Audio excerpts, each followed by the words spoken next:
stand throughout tonight. The one thing I can promise you is a very, very exciting count, because as I guess you're all aware, as far as the Crows were concerned this year, it was a very even season. We're not going to keep you in suspense any longer. We're going to get straight down to business and have a look at the highlights of the first few rounds, starting off with round 1, going through to round 5. Kicks into the breeze. Dick Foss was in front of the pack, saw it drop down. James, some clever work. In fact, it worked beautifully as the step in towards goal looked pretty close. Oh, they're looking good. Keating still tried to get the tap even on the ground. Around the body goes Andrew McLeod. There, kicked a sensational one in the first term, and he's done it again. So he kicks long. One for the high price. Pittman's at the back of the pack. But in front is Stanfield. Peels for the free. Champion went to ground. Risciuto with strength to McLeod. This time, they've kicked a goal. 6 straight kicks in it. Oh, that's a sensational mark taken by Troy Bond. He's always threatened to be a good player, Troy Bond, hasn't he? Front of Smart, he does well, gets rid of Gaspar, and from 50 metres, Nigel Smart will answer and kick a Crows goal. Well done. Long inside 50. Gets to the back of the pack. Williams the hand pass to Modra. He's kicked it. Nigel Smart taken away from him. Here's an opportunity for a long bomb. Is that McLeod? Oh, what a goal. Down towards the half-forward line once again. Peter Vardy has possession just for a moment, pushes it wide. Flick round the body by Barry Stanfield. They're driving into the danger area, and that's a good mark for the Crows, taken by Brent Williams. So the kick up in front of goal. Modra's going to fly at the back. Up he goes! Oh, yes! Oh, you can see him loitering at the back, and he flew Tony Modra and stayed up there. I think it's safe to say that's a contender for the Mitsubishi Mark of the Year. Driving it forward. They need 2 or 3 quick ones. Well, they've got a chance here. Costa at the back. Here's Peter Barty racing in the goal. It's another one. Kicks inside the 50. Modra goes back 20 metres out. He snaps. I think he's got it. The central umpire confers with the goal umpire. It's a goal. Centering kick by Vardy. 1 out, Modra with serve. So Modra for his 4th and gets it. So 3 goals the Adelaide Crows lead by as Bickley tries to crash his way through. He did too as Williams goes wide. This is Costa driving up, Modra at the back. Still a chance, Modra off the ground. Oh, great goal. Their experienced players doing well in this match, and a good mark to the young player, Kane Johnson. Here's kick to half forward. Put a task for Leon Cameron here. He beats 2 of them. And pass, we're back to West. Brilliant by Caven. Terrific. And Bickley once again the link man. Sean Wren, welcome back to football. Stanfield again. Well, he's beaten them all no matter who's on him. In the direction of Modra. Oh, what a mark. No problem. Just some of the action from rounds 1 through until 5, how things changed. Kane Johnson had hair back in those heady days of the Adelaide Crows. Just prior to our telecast starting, and for those people sitting at home, and I hope you'll enjoy our telecast, let me tell you there are probably 400 people in the convention centre tonight, and prior to the evening getting underway formally, all the players and the coach, Malcolm Blight, were applauded. But I think also at times like this we tend to forget the backroom people of a football club who work so hard, and the Adelaide Crows backroom people have been no exception to that particular rule. But 2 of them are still going to keep working tonight, and I'm sure you're going to give them a very, very warm welcome. I'm talking about the chairman of the Crows Football Club, Mr. Bob Hammond, and the Chief Executive Officer, Bill Sanders. This is their night as well. Gentlemen, welcome. And Bob, over to you. Thank you, Sandy, and I'd just like to reinforce your welcome to everybody, to officially welcome everybody to the club champion night. You've acknowledged the players, and now we'd like to acknowledge those who made the biggest contribution in the various games. And without any further ado, in round 1 we played Brisbane here at Football Park, and the players that scored in that game: Andrew McLeod 5, Mark Bickley 11, Nigel Smart 18, Mark Risciuto 25, Tony Modra 32, Darren Jarman 34, and Brett James 40.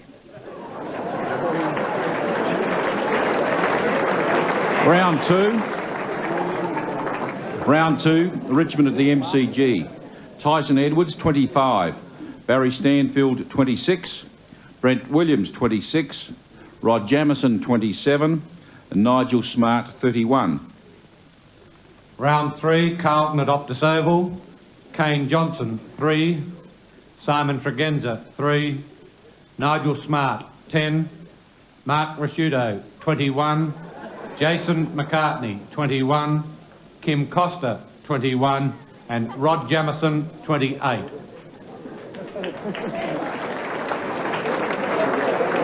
Round 4, Port Adelaide at Football Park. Tyson Edwards 3, Kim Costa 3, Jason McCartney 4, Andrew McLeod 9, Mark Rasciuto 14, Kane Johnson 23, Tony Modra 28 and Simon Tregenza 28. Round 5, that great win against the Western Bulldogs at Optus Oval. Kane Johnson 5, Barry Stanfield 5, Tyson Edwards 5, Peter Caven 15, Ben Hart 26, Tony Modra 30, Mark Bickley 32 and Mark Rasciuto 38. Thank you, Bob. I hope now with those first 5 rounds underway you'll get the gist of the voting. Let's have a look at the leaders board after 5 rounds. Mark Rasciuto, of course, a wonderful start to the year, has 98 points. Tony Modra has 90. Nigel Smart is on 59. Rod Jamieson 55 and Mark Bickley 43. But there is a long, long way to go. Mark Rasciuto is our current leader. Dipper? Yes, Sandy? Has swallowed his pride and is down there set to have a chat with one of the stars of this Crows lineup, Andrew McLeod. Yeah, thank you very much, Sandy. Andrew, they say a week in football is a long time. Can I just take you back to last Friday night? What were your feelings? Oh, last Friday night, you know, pretty nervous. And, you know, coming Saturday morning, I mean, Blighty said it before we went to the game. You know, you could hear a pin drop in the room. Did you sleep well, or? Oh, no, I tossed and turned like most of the other boys would have. And, you know, we were quietly confident, I'd like to say, but, you know, we just went out there and did a fantastic job. You've had a big week. You've won the the premiership. You've won the big Normie. You've taken Normie home. And you've a big chance tonight. Let me just tell you that, just in case you don't know. Now, my mother used to make a magnificent lasagna, but one of your favourite feeds at home is a curried goose. So what's in a curried goose? Curry and goose, mate. Oh, fair enough. Thank you very much. I was expecting that answer. Now, Andrew, just to get you back on this one, to play your sort of football, you have to be coordinated, you have to be agile. We actually had a camera on you through some of the finals training sessions just to see how you keep those reflexes sharp. And so, take a look at this.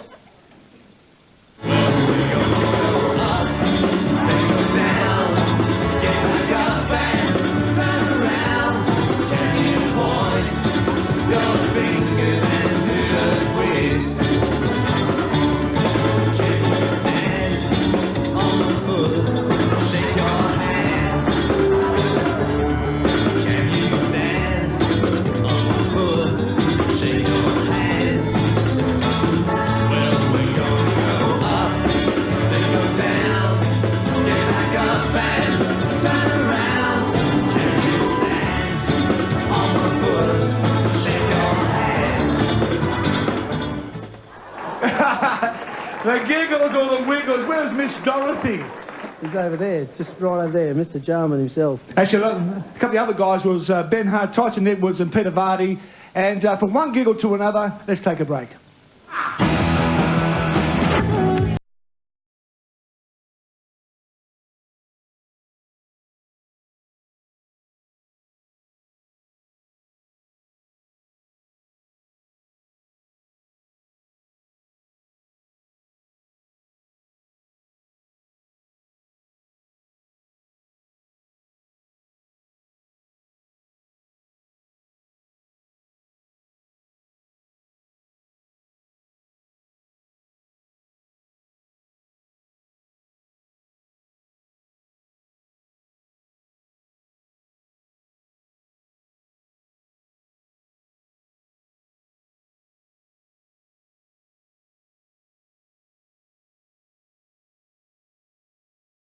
Gentlemen, for those of you who may have just joined us, welcome to the Convention Centre. Our early leader is Mark Rasciuto, who had a blazing start to the season. After 5 rounds, he is on 98 votes. It was interesting during the break to look around at some of the players who had considerable smirks and mirth after they had seen the videotape concerning Andrew McLeod and a number of other entertainers a little earlier on. I think perhaps those players that were smirking may have thought that they too have escaped the camera. I have some news for those players a little bit later on in the evening. But more of that later. There have been lots of cliches and phrases coined in the past week, not only for the players but for the coach of this Premier football side. And I think one that perhaps sums it up quite adequately, and will you welcome him to the microphone now, the great Australian Blight, Malcolm Blight, ladies and gentlemen.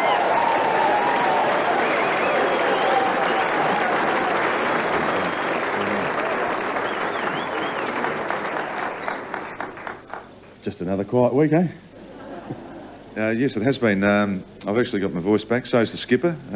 He's got his voice back. But no, it's been good. Actually, it's been fabulous. That's that word, fan, something. Yeah, yes. you're not allowed to say it. No, not saying a word. Look, there's so many things we could talk about, and just going through the game, if I can just pick out a couple of points to start with. I mean, John Reid, by all intents and purposes, was one who helped lure you back to here. Was one of the main reasons, though, that you came back, because the idea of working with young players again, the development of youth at the club. Oh, look, there's no doubt that's fact, but it was also putting up with Dipper at Channel 7 was just a pain in the butt. I know that. No, I'm only joking. No, it was really. I mean, obviously the club had, it's a young club, and, there were a lot of young players here, and, yeah, I guess if there's something else you'd like to teach kids how to kick, mark and handball, and a lot of people did that with me when I was younger, so you just like to pass that on. It's probably as pretty simple as that, really. Just digressing, when you and Patsy relax, are you into rock music? Oh, no, I'm actually in the more sedate stuff now, Sandy. Well, now, see, that really does surprise me, because I'd heard a whisper that you were very heavily into Mick, Keith, Charlie, Brian and Bill, commonly known as the Rolling Stones. Would you have a look at this?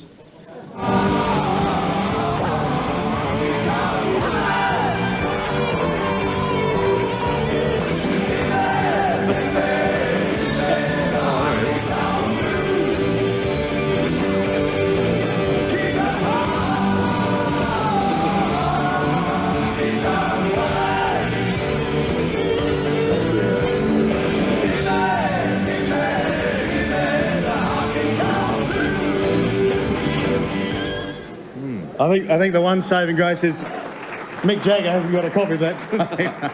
No. You were a bit pumped that night. It was good, actually. It was a great day. Richmond, I think we just had a pretty good win against Richmond, and obviously it's the players' concert, and they've called me Malcolm One Note for years, so I mean, I was actually miming. I wasn't actually doing anything. Good band, though. You had, Terry Moore on lead vocals, Bill Sanders on drums. Yeah, Daryl Hart and Peter Jonas. Yeah, Johnny Reid and Mark Mickett, and also Neil Craig. The Rolling Stones, actually, they're embarking on another world tour pretty soon. They have no fear whatsoever of that particular one. Absolutely no danger. Let's get back to footy. Malcolm, at half-time, and talking with some of the players, they felt they were in a spot of bother. How did the coach feel, and how did the coach react? Grand final day, obviously. It's been a long week. No, actually, I was pretty relaxed, I think, at half-time. Now, that's a porky pie. That is a dead set porky pie. I'm pretty calm. Everyone told me I was calm, so and the players knew I was calm. You know where we have cameras hidden? I didn't, actually. I forgot about that. No, look, I think there was a couple of things, and, a few of the boys were down a bit, but, I mean, once we got into the room and just went through the process of what we need to do to, once again, to win a quarter, I mean, you're only 2 goals down. It's not as though all hell's going to break loose. So I thought when everyone walked out, everyone was pretty positive. I mean, most people were calm. Just the occasional odd eruption, that was all. Yes, that's the one we had vision of. And at the end of the game, and as darkness was about to fall, or almost fallen, you took the players back out onto the MCG. It must have been an extraordinary feeling, especially for the players. Yeah, well, actually, I've read that, but actually everything you read in the paper is not actually true, is it? We know that too. It was actually John Reid spoke to them about how we're going to handle the thing, and so actually I think John actually suggested that to the guys to go out there. So But it was good. But it was raining. It wasn't flash out there, fellas, was it? But it was pretty wet. So no, it wasn't actually. I thought it was a good idea, except the covers were over. The security guards wouldn't let you on. But other than that, it was okay. All right. Well, you mentioned John Reid. Let's ask him, and we'll call him forward. Would you put your hands together, ladies and gentlemen, for Malcolm's right-hand man, John Reid? Don't disappear, Malcolm. Sandy, stay here because you might want right of reply. Who knows? Just tell us about that. Was it your idea? And oh, it's just a suggestion. I think, you know, we've won one, and I think it's important for the lads to, you know, get their mind. I always think about the next week. We haven't got a next week, but I think next year's pretty important, and maybe to go out there and just savour that moment. And I said to Mark, get out there and just remind them that, you know, it's all about coming back here next year. And I think the lads really enjoyed it, and we got a terrific shot of it, and I think it'll come up pretty good on the post, and the boys will enjoy that. John, we've got a terrific shot of something else too. You know the band Daddy Cool? Yeah, no, very good band, good band. Here they are.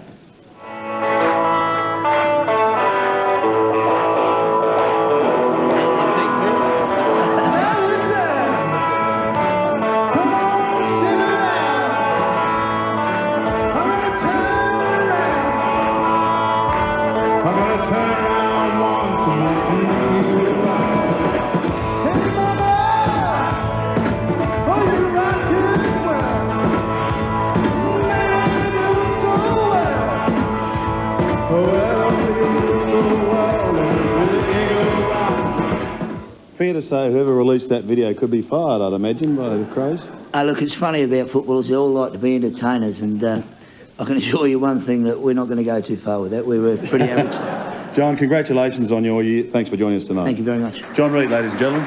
Thank you, John. And now let's continue the count. As I mentioned, Mark Rashuto, our early leader after 5 rounds with 98 points. We now move up to round 6. And here once again is Bill. Thank you, Sandy. Round 6, Collingwood at Victoria Park. Darren Jarman, 8. David Pittman, 10. Kim Costa, 13. Nigel Smart, 24. Andrew McLeod, 24. Tyson Edwards, 32. Peter Caven, 37. Round 7, Essendon at Football Park. Tyson Edwards, 5. Tony Modra, 22.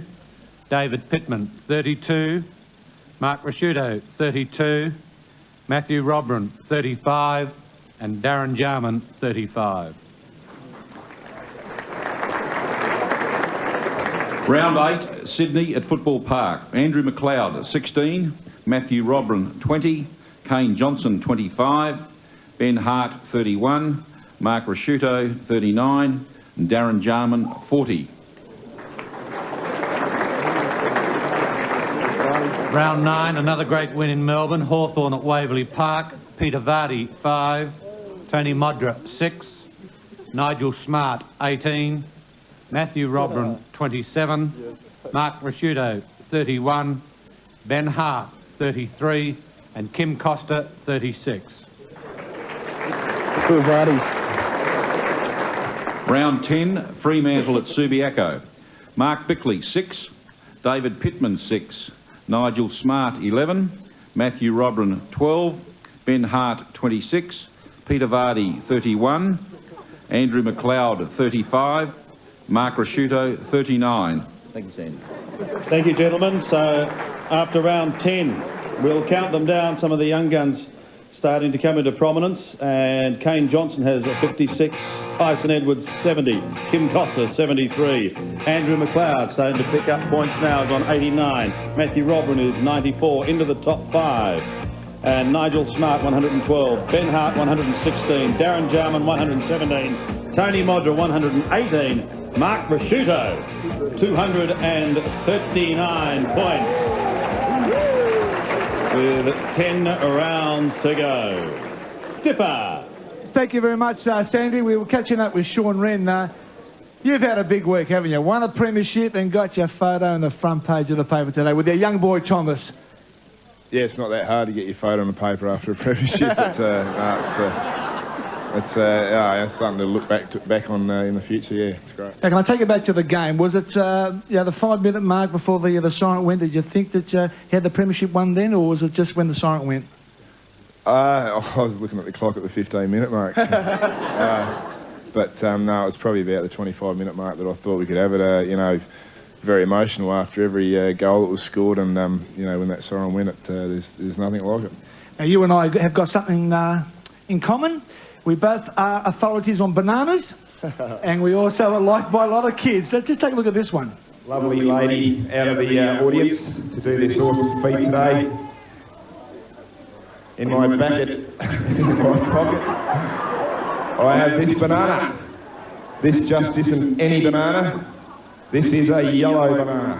What's your name? Bradley. One of how many kids in your family? 2. Boy or girl? Boy. So 2 boys.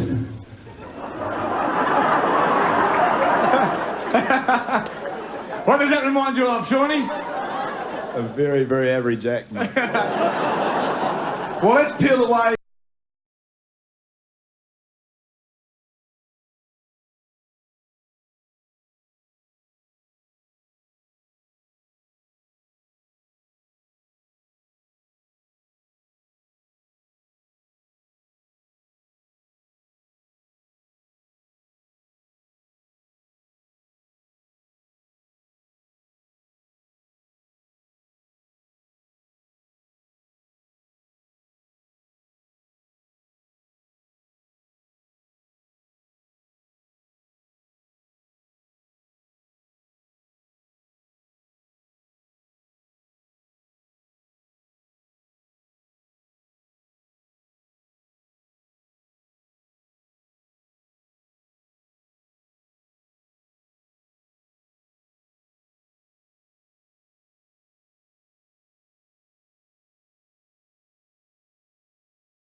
Have been counted from the first 10 rounds, and at the moment Mark Rasciuto has a lead of 121 points.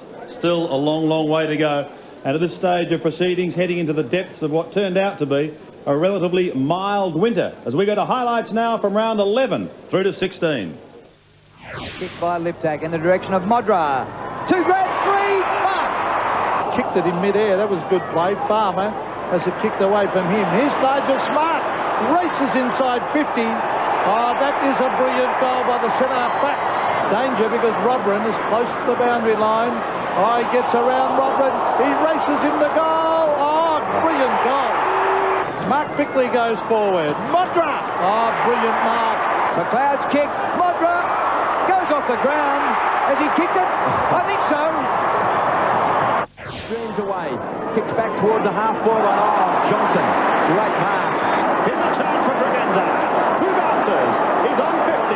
Runs his full distance. Then is forced to chip over the man on the mark. Welcome back. Hang on. That's flying on. He's at the post. He's unbelievable. He's played on. He said it went over and came back. Well, that's a remarkable kick. That is a great mark. Well marked. Finds Johnson, been handy, back to Liptak. So the doctor from 50 metres out, Motters a high. What a grab. Now, did he put his hands also in the back to go up here, Jared? Now, So who cares? they let it go. It was a sensational mark. 7.5 minutes left. Liptak works. Here's Vardy. A snap by Vardy. I think it's still alive. Back to McLeod. Will he get past Tanner? He can. Kicks into the full forward. Modra, has he got his first mark of the day? He has. Rasciuto, Bickley, Rasciuto, Johnson. Johnson can score from there. He bends it around. Oh, that's just what the Crows wanted. Bond needs to get on his right foot. Snaps. Oh, that's not bad. That's not bad. I think he's kicked it to goal. Towards the wing. Drifting back towards the centre square, in fact. Taken by Robrin. Away it comes to Rasciuto. Penetrating kick. Deep into attack. Stanfield almost on the ground. Finally picks a goal. The bit of material limping off. Appear to be a car. Turnbull over the top. It's grabbed in front by Modra. The snap is good. He changes to the torpedo halfway. Maybe the change of thought got offline. Caven the scrum and Caven the goal. chance for Bickley to give it away to Modra. He bends it back into full forward. Still that elusive 400 eludes him. What about Bob? This is going to be close. That's a good-looking kick by Rashudo. No mark taken. Oh, storming Rivers Jarman. Rashudo a chance. Who's that Bond that's down? Rashudo brings it back. Goal! From Adelaide comes in front by 5 points. Still on the defensive 50. Bickley is told to go. And Mark Bickley does go. Keeping his eye on Collins, did a fair job. Vardy, well done. Good shepherd by Collins. Vardy is a good kick. Goes for it from the pocket. Wonderful goal. Beauty. They're back in business. Keating tries to very fiercely kick it off the ground. Not really all that effective. Modra, great shot by Tony Modra.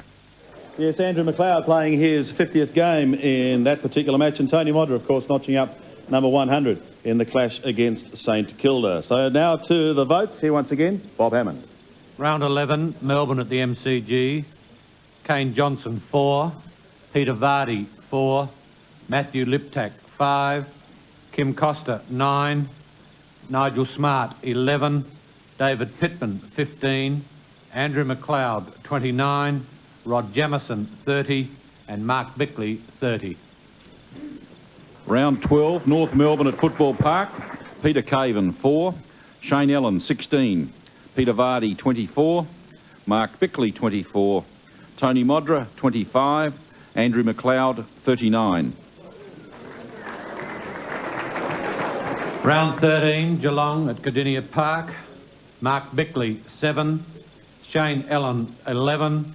Darren Jarman, 20. Mark Rashudo, 24. Andrew McLeod, 31. And Nigel Smart, 34.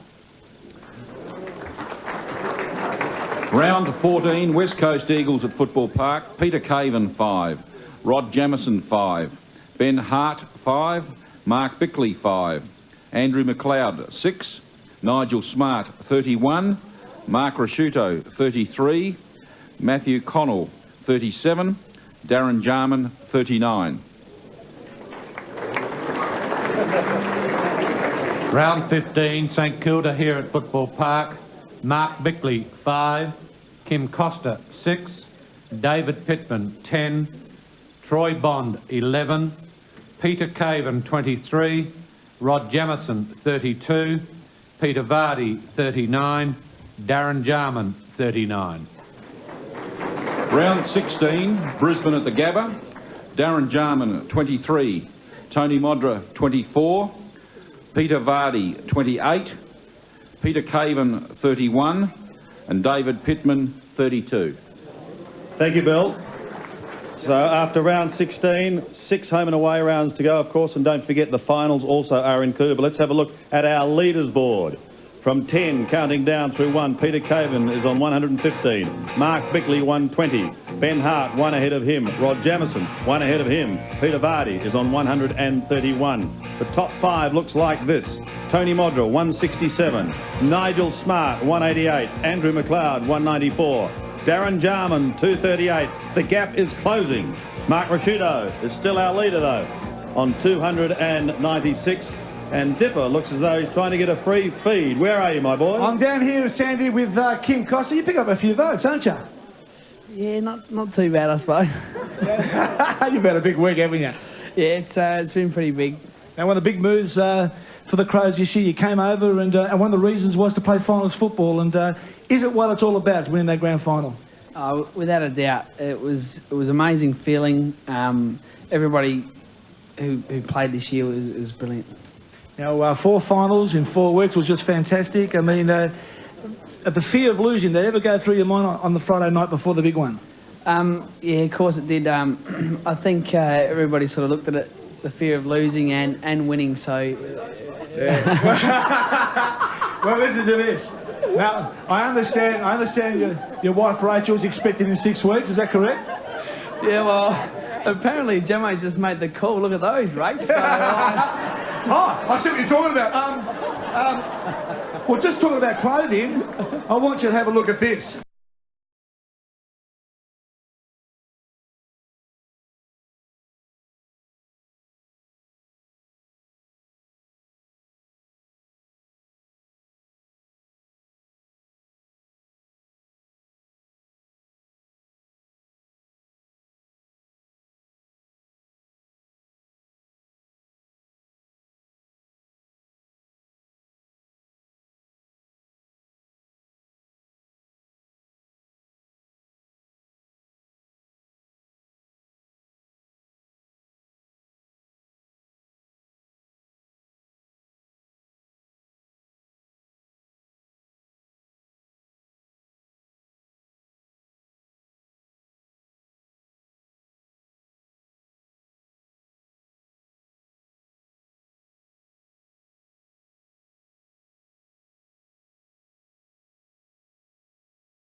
You've obviously got something to do with your wife's wardrobe, haven't you? Well, I don't know when the rumours come out about some sort of footballer being a bit sus, but I know backstage a few of the guys were pretty keen on us. I know. And some of those other players, were Chad Rentel and also Shane Allen, Ben Parker and Nigel Smart. From one spunk to another, we'll be back in a moment.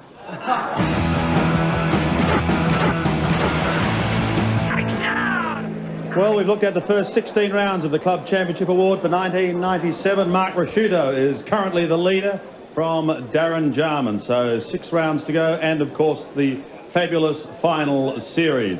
Always great to play in a grand final, to win a grand final. What's it like to captain the grand final side? We'll find out now as we welcome the skipper, Mark Bickley.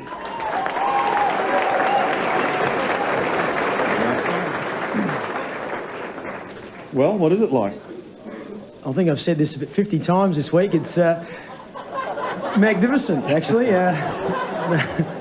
No, it's a dream come true for most of the players to be involved in it, and to be the person responsible to hold the cup up is certainly just a great feeling. I wonder if prior to pre-season Malcolm could perhaps deliver a Roget's thesaurus to every player and they could work out new adjectives so they've got plenty in store should they need them in the future. Well, everyone knows that we can't say one word tonight, and no, it's fabulous. On a serious note, let's go back to the start of the year. Somewhat of a changing of the guard at the top with the senior players. Did you have a feeling then that because of what has transpired, this has got to be a big year for the Crows? I think we were at the stage, I suppose, a crossroads in a way where it hadn't been good enough for the previous 3 years, and we'd got a new coach in, so it was only either going to go one way or the other, you know, and for us there was only one way, and that was up. And you really, I suppose, when it's put against you, you can only look at yourself and say we haven't done it well enough over the last couple of years, so we had to embrace everything that Malcolm said, and I think that's what the club did. And, you know, our year from day one had been, the work had been constant and had been hard, but we all stuck at it, and I think, you know, this was a great year for a team that worked hard. They really did get the results, and that was a pleasing factor. Well, was the mini clean-out, if I can call it that, at the start of the season, more a spur for those players that were still at the club? Oh, yes, I think it certainly made us realise that we'd have to take on a lot more responsibility, and, you know, I think a lot of new people to a club also brings with it a fresh change and a fresh face, and there was a lot of enthusiasm early, and I think that really worked well for us also. Just from a player's point of view, what was it like going out on the MCG at night? I know the weather was typical Melbourne weather, but what was it like? Oh, it was probably the first chance you had to sort of get out of the real... After the game, obviously, the rooms are... there's just people everywhere, and you don't really get a chance to gather your thoughts. And I just thought walking out there and standing as a group of 21, it was just a chance just to look at your fellow teammate and just appreciate it a great deal, because you go in and it's all happening and you're excited, and you come out and there's no people in the oval and you're there alone. I think at that stage is a pretty special moment for the guys out there. And Mark, you're probably reasonably happy at the moment because you haven't featured in any of the little video clips, have you? Well, I have a lot of trepidation here, Sandy. Yeah, I know that my performance wasn't very good coming up here, so the only thing I can actually salvage is the fact that I'm in disguise, so a lot of people might have trouble picking which one I am. Please, I haven't said a thing. Go and enjoy the night. Ladies and gentlemen, Mark Bickley, the skipper. So the action now from round 17 to 22. Bond under pressure, Ryan thrown off the ball, great pick up by Jarman, maybe a bit of magic at Football Park, Jarman has banged it through, but he pumps the ball long, backing back, Rasciuto's got it, Robin feeds the ball off, it's a good hand pass, a bad bounce for Jarman, maybe a bit of magic, can he pull a rabbit out of the hat? Now you see him, now you don't.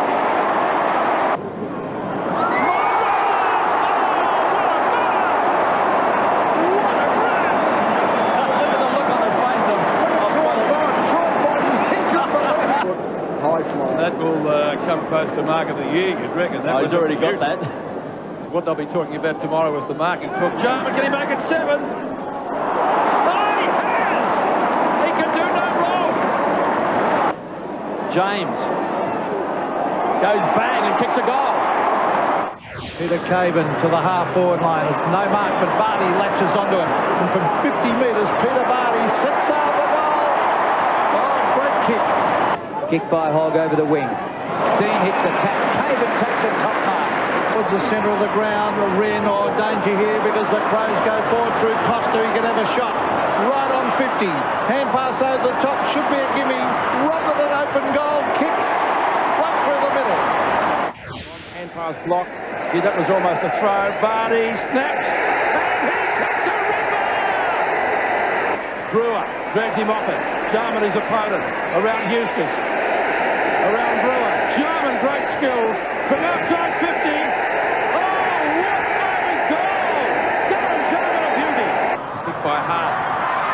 Modra nearly for his first goal. A little give. Vardy! A throw, it's there.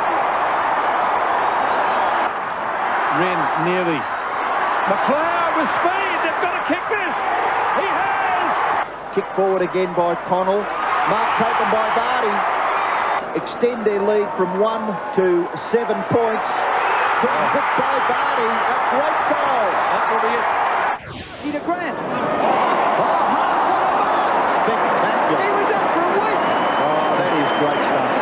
It just beats everyone there. Wren, can he pick it up and kick a goal? He does equally as well as Johnson. Hart couldn't trap it, but is the first to recover.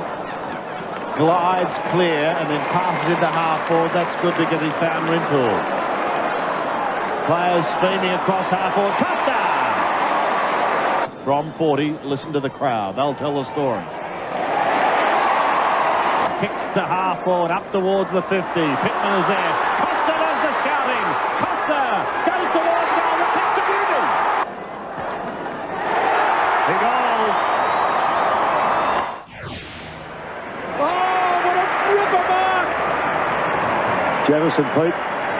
This will be a real confidence boost for the Crows. Modra's already got one.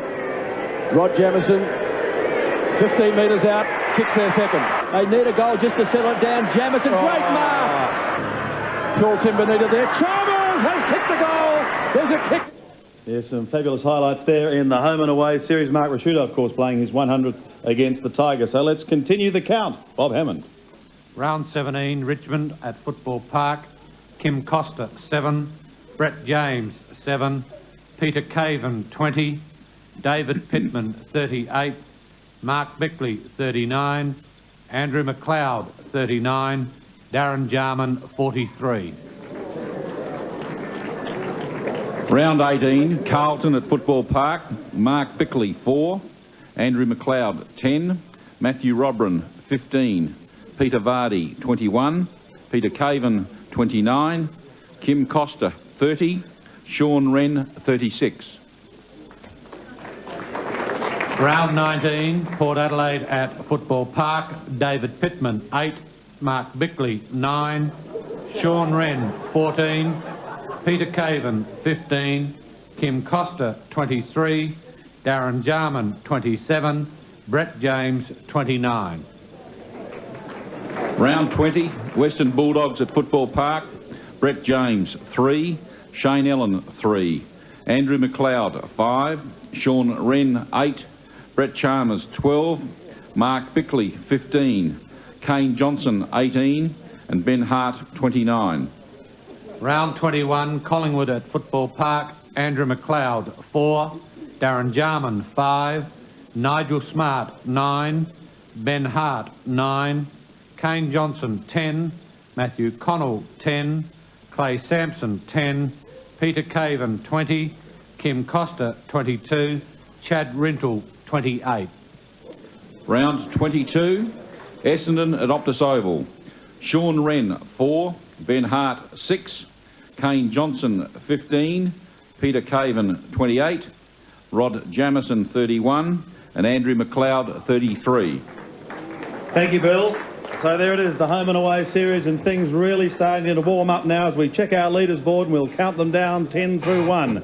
Rod Jamison at number 10 on 153. Ben Hart, 165. Tony Modrell, 167. Kim Costa, 170. Mark Bickley, 187. The top 5. Nigel Smart, 197.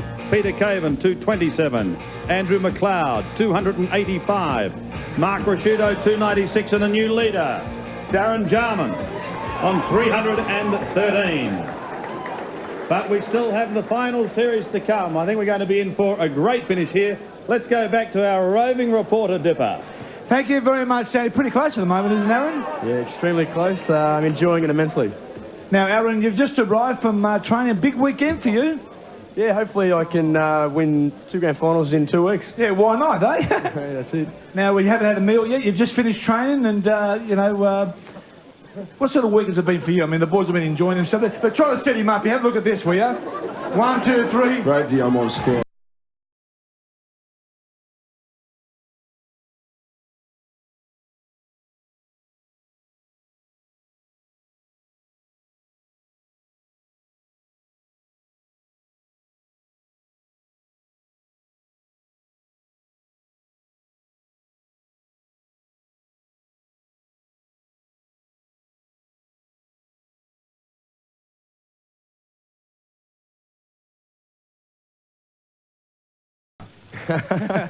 Mark Bickley organised a lot. Yeah, he would too, wouldn't he, eh?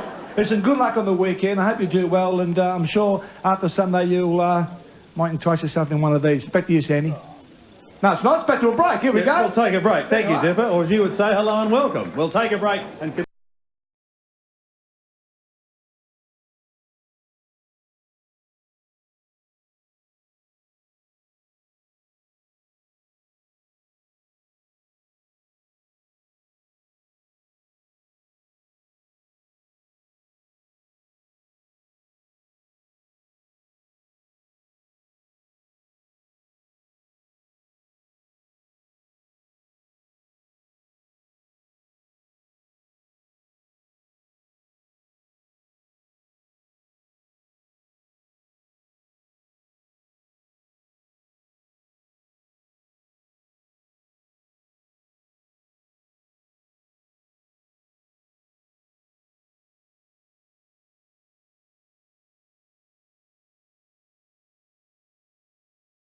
And welcome back to the Crows Club Champion Award for 1997. The countdown to the finals is now underway. At this stage, going into the finals, Darren Jarman is a slender leader of the best and fairest over Mark Rasciuto.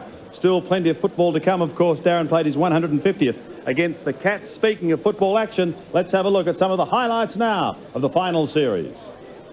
Kicks inside the 50, hangs a long time in the air, completely fooled Morrison, but not Modra on the ground. He snaps, it's close. I think it's good. He's got it. Pittman, here's a chance for Costa. Boxes one through.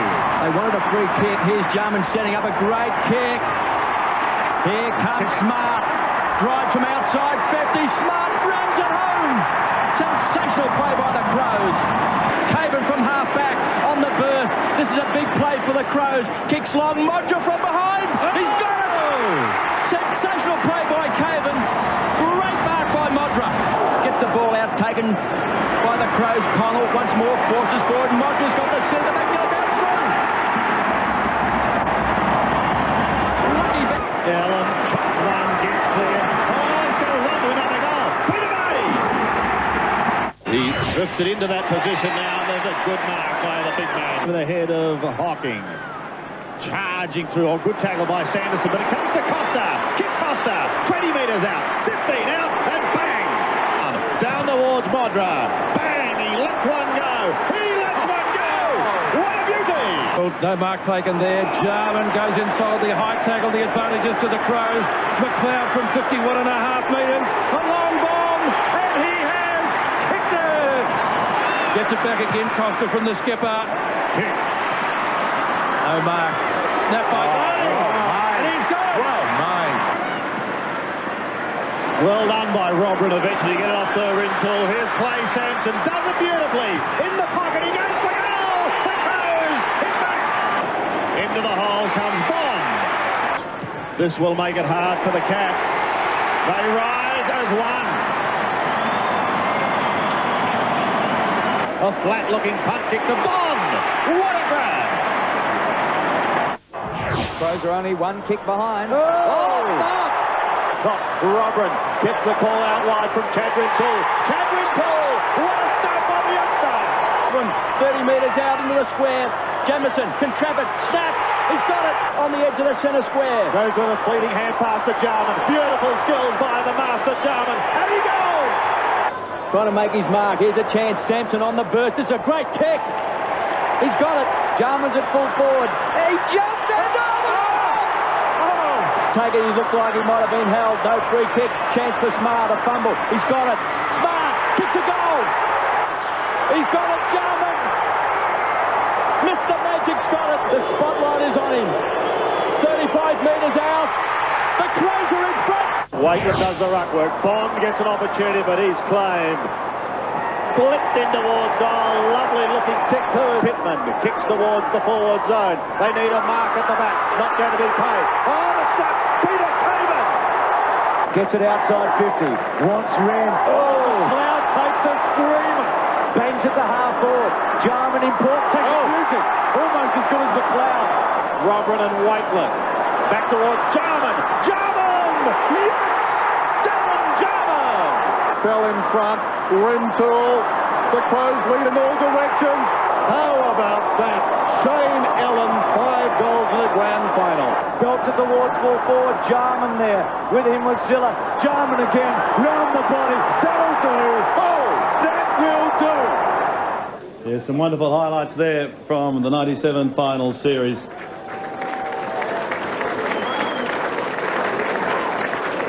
And Bill, let's not keep everyone in this room and around the state in suspense any longer. Let's count it down to the club champion.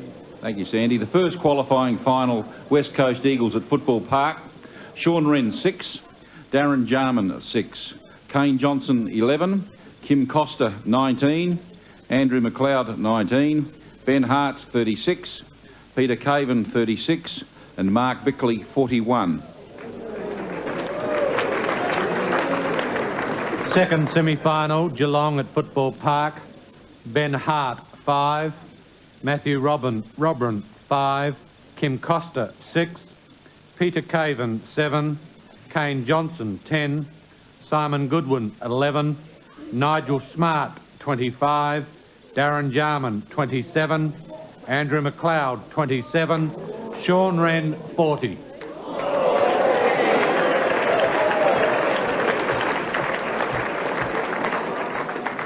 First preliminary final, Western Bulldogs at the MCG. Darren Jarman, 5. Nigel Smart, 5. Shane Ellen, 9. Matthew Connell, 10. Kane Johnson, 23. Sean Wren, 33. Andrew McLeod, 34. Ben Hart, 40.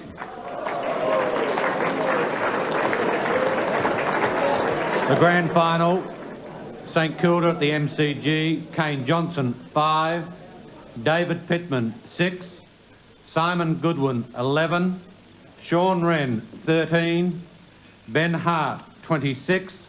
Shane Ellen, 36. Darren Jarman, 38. And Andrew McLeod, 44. It gives me great pleasure to announce the 1997 club champion, Andrew McLeod.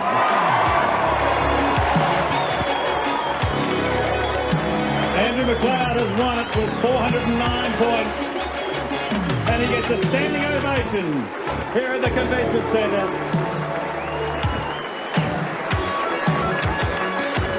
What a winner and what a sportsman. And great sportsmanship too from Darren Jarman, who he defeated. He comes forward shaking hands with his teammates. There's Mark Rashuda, who had such a wonderful start. His coach, Malcolm Blight. And as Andrew makes his way up to receive the yellow jacket from Matthew Lipsack and the medallion, let's check our leaders board. The top 10, David Pittman, 157. Tony Modra, 167. Kim Costa, 195. Nigel Smart, 227. Mark Bickley, 228. And the top 5 for season 97, Peter Caven, 270. Ben Hart, 272. Mark Rashudo, 296. And the two leapers, Darren Jarman on 389, pipped by Andrew McLeod on 409. And it's now my pleasure to hand over to Bob Hammond to make the official announcement and presentation. Bob? Thank you, Sandy. On behalf of the board of the Adelaide Football Club, it's my pleasure to announce that Andrew officially has won the 1997 club champion. It's history that he started the year with some 34 games, played 6 more on the half-forward flank, went to a half-back flank and made that his own, and then culminated to the centre in those last 2 finals, and who will forget those performances in winning the Simpson medal. Andrew, it's with great pleasure that I hang the medallion around your neck and ask Matthew to place the jacket upon you.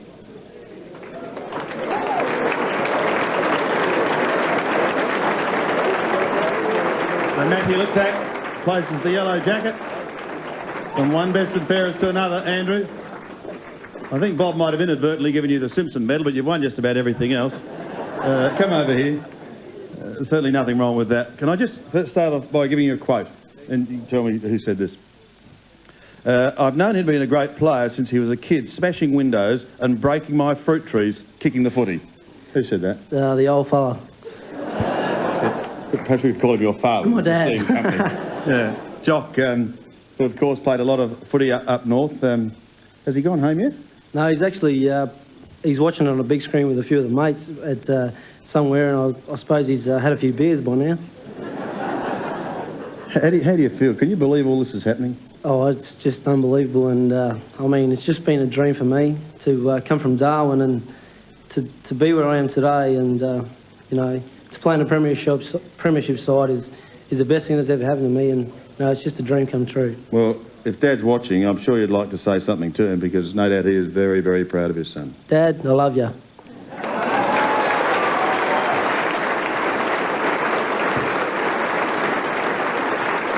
What about the early days? As a kid, you barracked for the Bombers. Your favourite player was the Flying Dutchman, wasn't it? Paul van der Haar.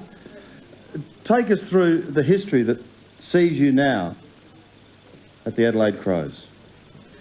Well, you know, it's I suppose I've got to thank Tim Johnson, who was a recruiting manager at the Adelaide Football Club. He did his. I mean, I gave him a few sleepless nights there at one stage to get me over here from Fremantle, and I suppose he's you know, he's one guy that I've really got to thank. And you know, there's a lot of people that I'd like to thank, and I suppose I've got to thank my teammates. You know, they've been fantastic, fantabulous actually. But yeah, I mean, without those guys, you know, feeding me the ball, giving me the ball and getting me a kick, you know, the guys in the men's department, Peter Caven, Benny Hart, Rod Jamieson, you know, Kane Johnson, Simon Goodwin, those guys give me the ball. My young mate, little Zum Zum over there, Tyson Edwards, he's been great. I mean, you swapped spots, didn't you, with little Zum Zum? Yeah, yeah, we sort of did a bit of a swap, but... do you have a favourite position? I could say on the ball at the moment, but, you know, I'm just happy to fit in wherever I can get a game. So, you know, there's a lot of guys, people I like to thank. I like to thank, you know, Malcolm. He's been great, you know, giving me the opportunity to play half-back and give me a run on the ball, which has been good. You know, people behind the scenes, Uncle Trevor and his team, Gary, Steve, Marty and the boys, you know, they've been fantastic. Those guys don't get a lot of recognition, but, you know, they put in a lot of time and effort, and they're fantastic. That word's just slipped out twice. And, you know, I've got to thank my little mate who helps me, who sprigs my boots all the time. Uncle Ronnie, he's just been great. He's looked after me, and he's given me great support. And Rexy, who said he's going to give me the key to the property room. So, well, there's trouble. Yeah, that's great. Look, what about players, and I'm talking about past champions here, that have maybe influenced your life and your game? And I speak of someone like Maurice Rioli, Michael Long, Magic McLean, those sort of players. Well, you know, those guys, I've always dreamed of being where they've been and what they've done. And I mean, Michael McLean has probably been the biggest support to me. He's supported me ever since I was young, and he's actually married to my cousin. And you know, just through the finals and through the year, he's sent a lot of support. I mean, did he ring you up, say during the final series? Would he ring you up and have a chat during the week? He actually rang me up the day before we played Geelong. Oh, the morning of when we played Geelong actually, and you know, he was great. He was fantastic, and the words that he said to me just put. There's that fantastic word again. But the words he said to me just put goosebumps all over my body, and from then on I thought, you know, we've got nothing to lose, and the boys were absolutely fantastic. Fabulous.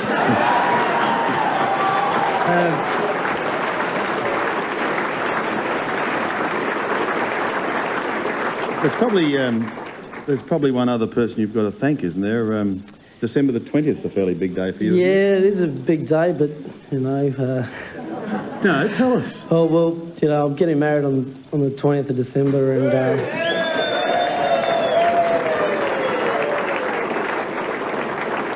it's a pretty special day, and, you know, Rachel, she's been fantastic. She's I've got to say that, you know, I can't help it. I'll scale afterwards, boys.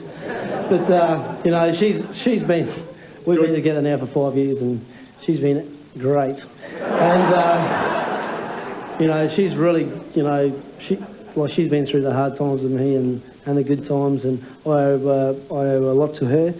And I'd just like to say, you know, to Darren Jarman and to Mark Rasciuto, I mean, you know, if Roo played in the finals, you know, without his groin, it might have been a different story, but... Well, I hope he would have played with his groin, but no, we could get into deep trouble here, couldn't we? Yeah. But, you know... I know what you mean, and I'm sure everyone I mean, else Roo's had a fantastic, great year. And, you know, I mean, it's... he must be very disappointed. And Darren Jarman he's just a freak. What can I say, you know? He's the guys that we look up to. And me and my little mate over here, Tyson, we've got a, you know, me and little Zum over here. We've got a thing with Darren and a few of the younger guys, you know. I just wish he was 21 again, you know. He's just that type of guy. Probably. Yeah. One serious note. People in Melbourne would have picked up the papers today and seen that the Brisbane Lions chase number 23 from Crowland. Anything? I've got Bob and Bill smiling up at you. Well, we all know what the media can do with things, you know. Yeah, I know, yes. But, you know, yeah. It'll be an interesting couple of weeks. Have I hit a nerve there? No, well, Andrew? you know, it's, there's no comment, actually. Fantastic. Well, I'm sure that everyone in this room desperately wants you to stay. Just in closing, is there anything you'd like to say to the people of South Australia who've given you so much support, especially this year? Oh, yeah. I mean, you know, I'd like to thank the coaching staff, and in particular, they've been great throughout the year. And Neil Craig has turned a lot of us guys around, and he's I can't say it. He's been absolutely sensational. And you know, I mean, you know, the board, Bill and Bob and the boys, they've been great as well. And I get the feeling you are going to be sitting down with them next week. Yeah, and you know, I mean, you can't go past our sponsors, Toyota. You know, they're great sponsors, and you know, Adelaide as well. They've been great. Just ask Mark Bickley; he'll tell you that. And Blighty. There's 1,000 people I could thank, but no, it would be off air. That's right. Because we've got a replay of the grand final coming up shortly. That'd be good to watch. But you know, I'd just like to thank my family who supported me by 100%, and you know, oh geez, this is fantastic. Okay, well look, ladies and gentlemen, I might ask you to stand up and we'll toast the club champion. I'll ask Bill Sanders and Bob Hammond, who've also done a wonderful job tonight. Ladies and gentlemen, let's salute the club champion for 1997, Andrew McLeod. Andrew McLeod. Good luck. And to Andrew and his fiancée, what about 3 cheers? Hip hip. Hooray. Hip hip. Hooray. Hip hip. Hooray. Thank you, ladies and gentlemen. Well done, Andrew. Andrew McLeod, the club champion. And what better way to go out?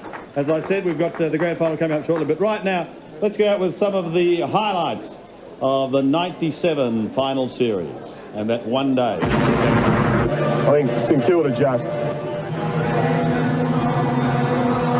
must say, I felt like one of the men as we came out onto the ground. I think St Kilda just playing too well at the moment.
Now, but to celebrate.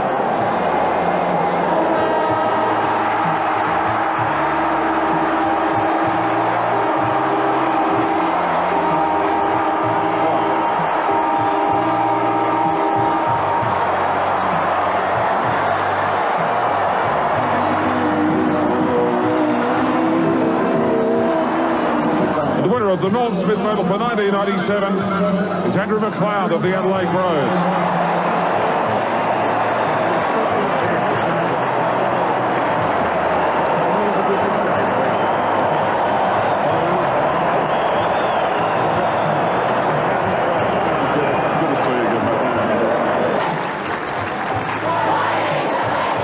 You think he should run for Premier?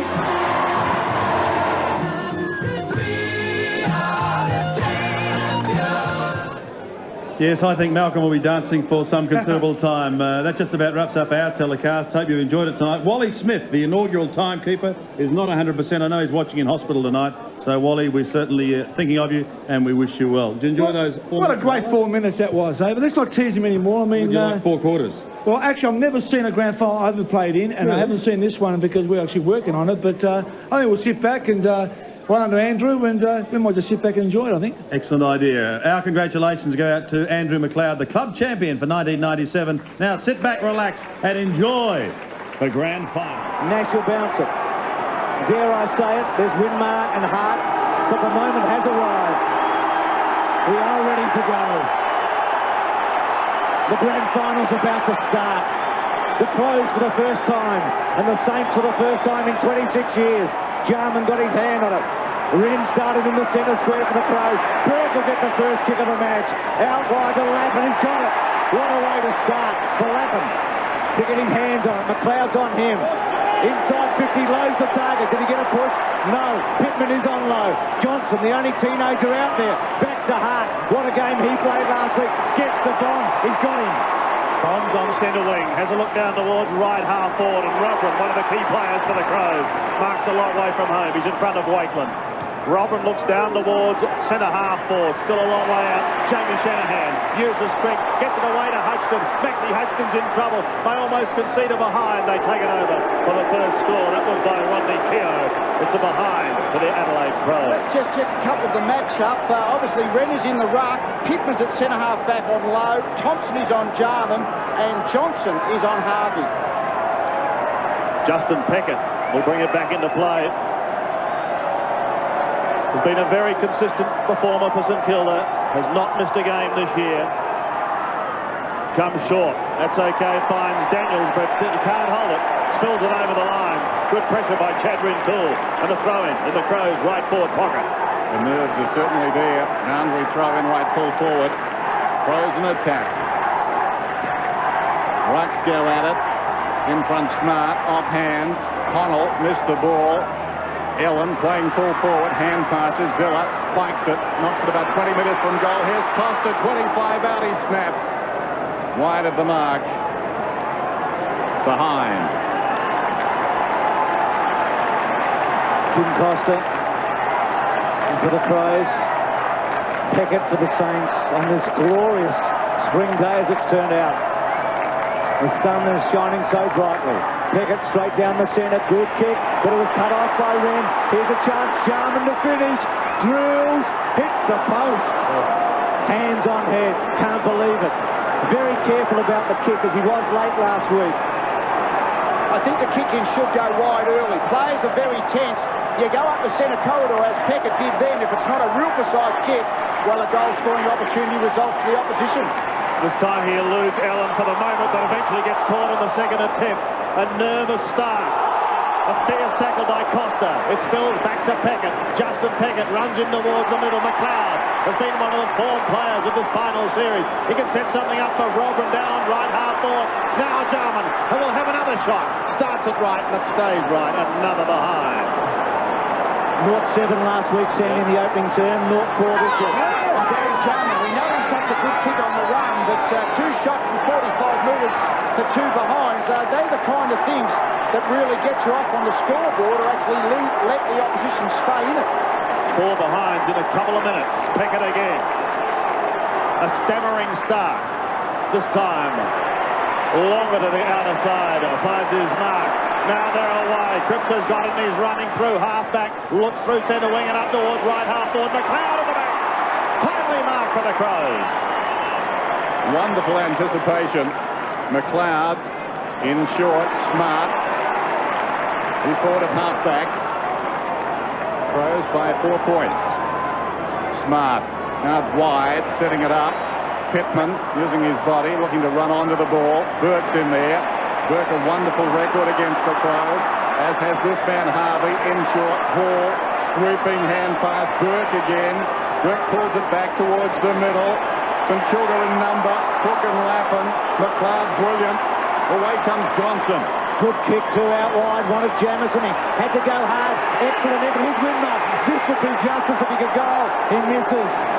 Good effort by Heatley there to cut off the kick to Jamison. And hasn't McLeod started brilliantly at half-back for the Crows? Yes, already Matthew Lappin, his opponent. And the run of the Adelaide defence is one of their strengths, and it's so important that the St Kilda forwards are able to put the pressure on to make sure the ball doesn't bounce back too quick.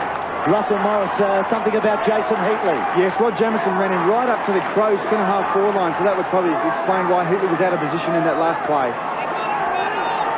We look behind Jamison and get some sort of an idea of what's directly in front of him. He's normally a very good kick. He gets it outside 50. Pittman and Cook. Hart beautifully played. Wren has to sit and wait. Couldn't get a hand on it. Boundary throw-in between centre wing and half forward. 3 points the margin in favour of the Adelaide Crows. Wren drops back to do the ruck work once again. He has the height advantage today and he wins it. Pushing it back in towards the middle. Lappin falls over the football. It's still on centre wing. Hart is there. Thompson is there. Jarman is there. And a bounce on centre wing.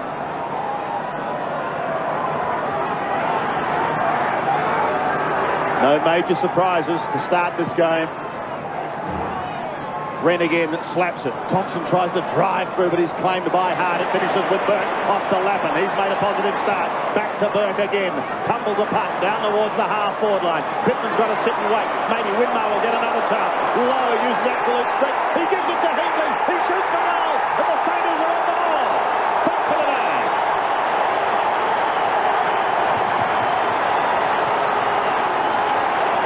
Well, yes, isn't the bounce of the ball so important? Pittman got the front position for that, what was a pretty scrappy kick forward from Berg. But have a look at this. Bounces on its end, straight up in the air. That set Pittman up, and then Lowe hard at the ball. And Jason Heatley, just that one step, floating kick that went through. But Heatley sees it does that so often. Peter McKenna's in the southern stand, Pete. Oh, well, you can't give Heatley too many shots at goal. He's a dynamic kick, and interesting to look down the other end for the Crows. Shane Allen playing at full forward, not a normal full forward. Last week they had 3 men in the square. They're starting with a conventional setup. Saints by 3 points. Jarman dragged down, didn't have the ball. Heatley coming off 7. Last week was brilliant. Great start again today. Here's Jarman. Down towards half forward.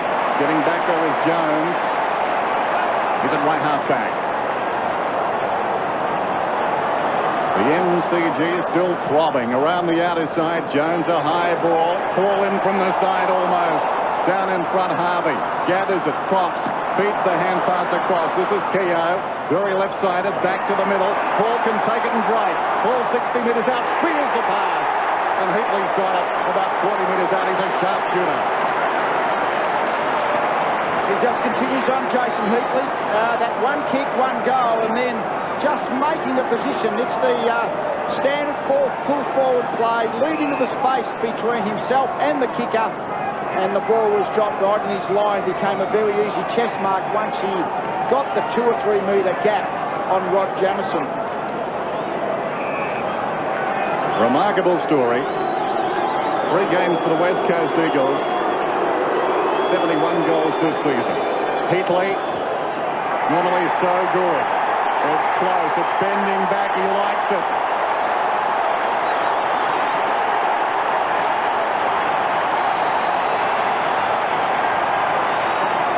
Well, great start for St Kilda. Certainly the first 5 minutes of the game went with the Crows. Isn't it amazing the difference that accuracy makes? Here, Robert Harvey, the first of, I'm sure, many positions of possessions for the day. But the Crows have had 2 shots for 2 behinds. St Kilda have 2 shots for 2 goals with 10-point lead.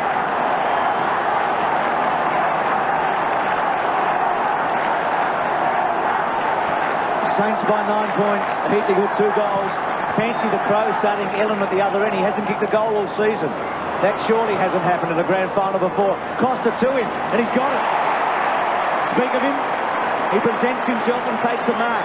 Has not kicked 1 goal in 9 matches this year. It's a strange move, that, because he's normally been playing up across half forward, and it allows Jamie Shanahan to go back to his most comfortable slot in the true full-back position. But having said that, he's got a shot from 35 metres to put the Crows on the board. 3 career goals in 38 games. It's good. It's through. It's 4 now. Well, if somebody wanted to bet you who would kick the first goal of the match, you'd say Heatley. But if someone wanted to bet you to be Ellen the first for the Crows, you'd take their money. But he did get it. Well, yes, he just got the slot in front. It was a good enough pass. When the ball dropped short and the forward leading player is allowed to just drop into the mark, the low chest mark, the defender's out of business, as it was then. And Allen kicked accurately to get the first goal on the board. 3-point margin now, favouring the Saints. Back in the middle with Wren, who's beaten this time by Cook. Oh, Thompson dashes out of the centre. 65 metres out. Shoots long towards Lowe, but he's away to the right. A through for 1 behind.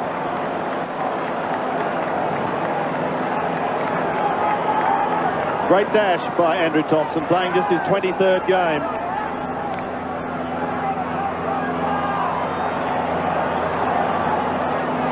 Jamison kicks it back in. Here's Peter Caven. What a marvellous story he is. Used to sell the football record outside the MCG as a youngster. Now he's got centre stage. Here's Ozzie Jones, claimed, but gets 25 metres down toward Barry Hall. Drives hard towards it. To take the footy, then gives it back. Here's the run of Ozzie. 70 metres out. 60 metres out. He's on the 50 now. Has a bounce. Shoots in towards goal, but can't come it off. It's another behind. Great running by the Saints. And that's what they'll be looking for from Ozzie Jones. Kim Costa's his direct opponent. Jared with some video analysis. Yes, importantly that players coming off the square look for Kim Costa bursting through the square. Ozzie Jones's player, and he kicks the ball long straight down to Ellen. Meantime, the Crows work it out. This is Caven. Hart pushing up towards centre, half back in the bright sunshine. Pinpointing the ball wide. Pittman grabbed by the arm. He'll get the free kick. Plays on immediately. Releases McLeod down towards half foot. Bond hit it hard. He's 65 metres out from goal. Bond waiting for the movement up ahead. Not much there. Ellen in short.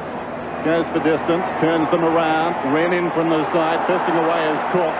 And across the line it goes. Interesting that situation. I'm sure Cook is going to play one-on-one on whoever the Crows' ruckman is, but if he's double-teamed, if Keating has a go sometimes, Wren other times, that's going to be a tough ask for Cook to do that all day. He's there with Wren now, Lee. Wren drops it down in front. Bickley hard. Chance for Johnson.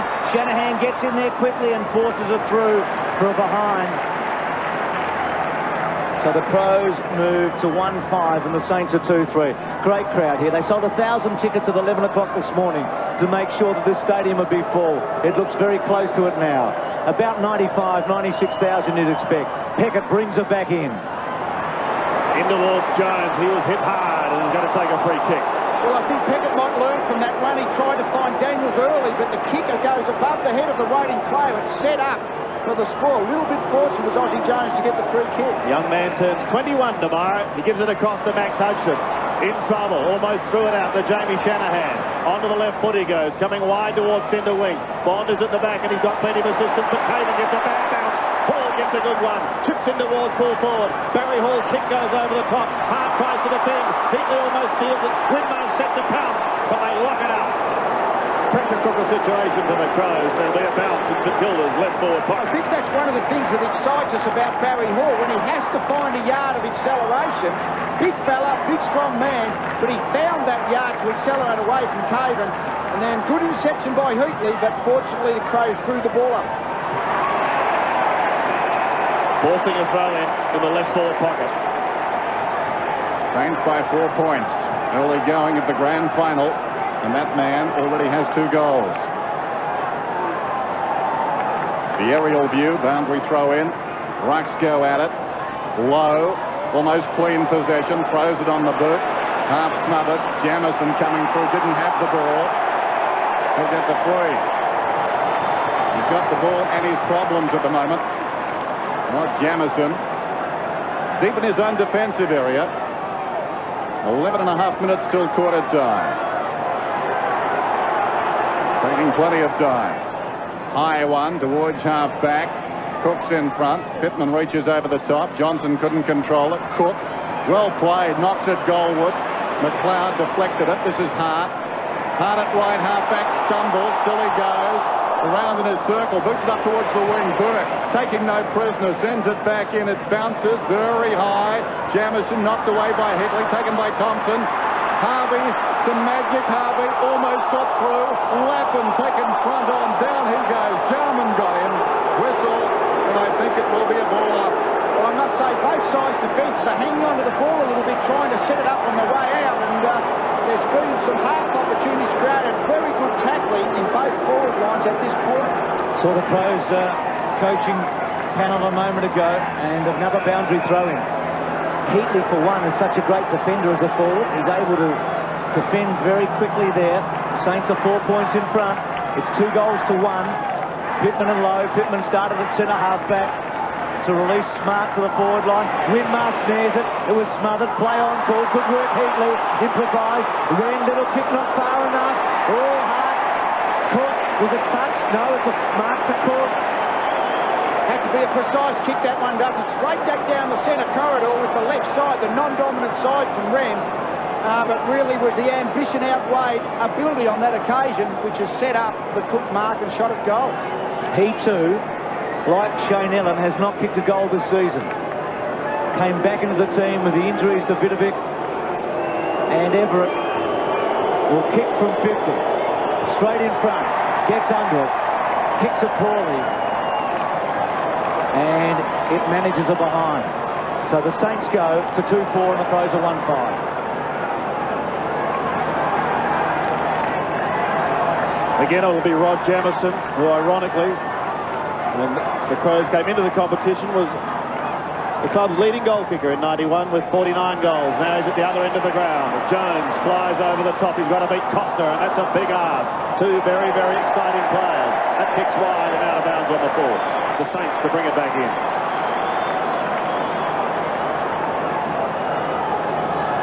Hutchton on the outer wing. Another young man who I guess has been pitching himself all week, just 21 years of age. Goes in towards Barry Hall at half forward.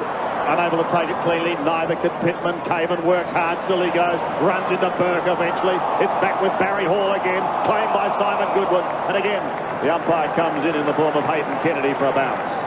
And I think this is exactly what we want in grand finals, and we expect an absolute desperate approach from both teams. There's the nerves have settled a little bit, and now the game is really on.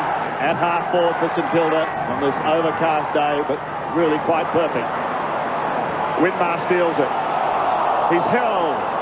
Play on was the call. Now there's been a whistle. We'll come back for push. And it will go the way of St Kilda. And it'll be taken. And a Sandy under 50-metre penalty for not delivering the ball back on the full. So double whammy there against the Crows. Isn't that a critical error? You have a shot at goal from 80 metres out, well outside kicking distance. Now a shot at goal from 30 metres. Those little discipline errors that cost 50-metre penalties are just so critical. He's got 13 goals next to his name for the season, Andrew Thompson. That's the free kick there for pushing the back. Clearly propelled forward in the tackle. We won't see that. Here we see the ball going back, and that's... That ball was touched. It's one behind. Let off for the Crows then. The margin is 6 points. The Saints lead. And Johnson, there was some indecision as to whose kick it was, but... So he threw it to nobody. Not much of a quarterback. Goodwin comes away, kicks it out towards the wing.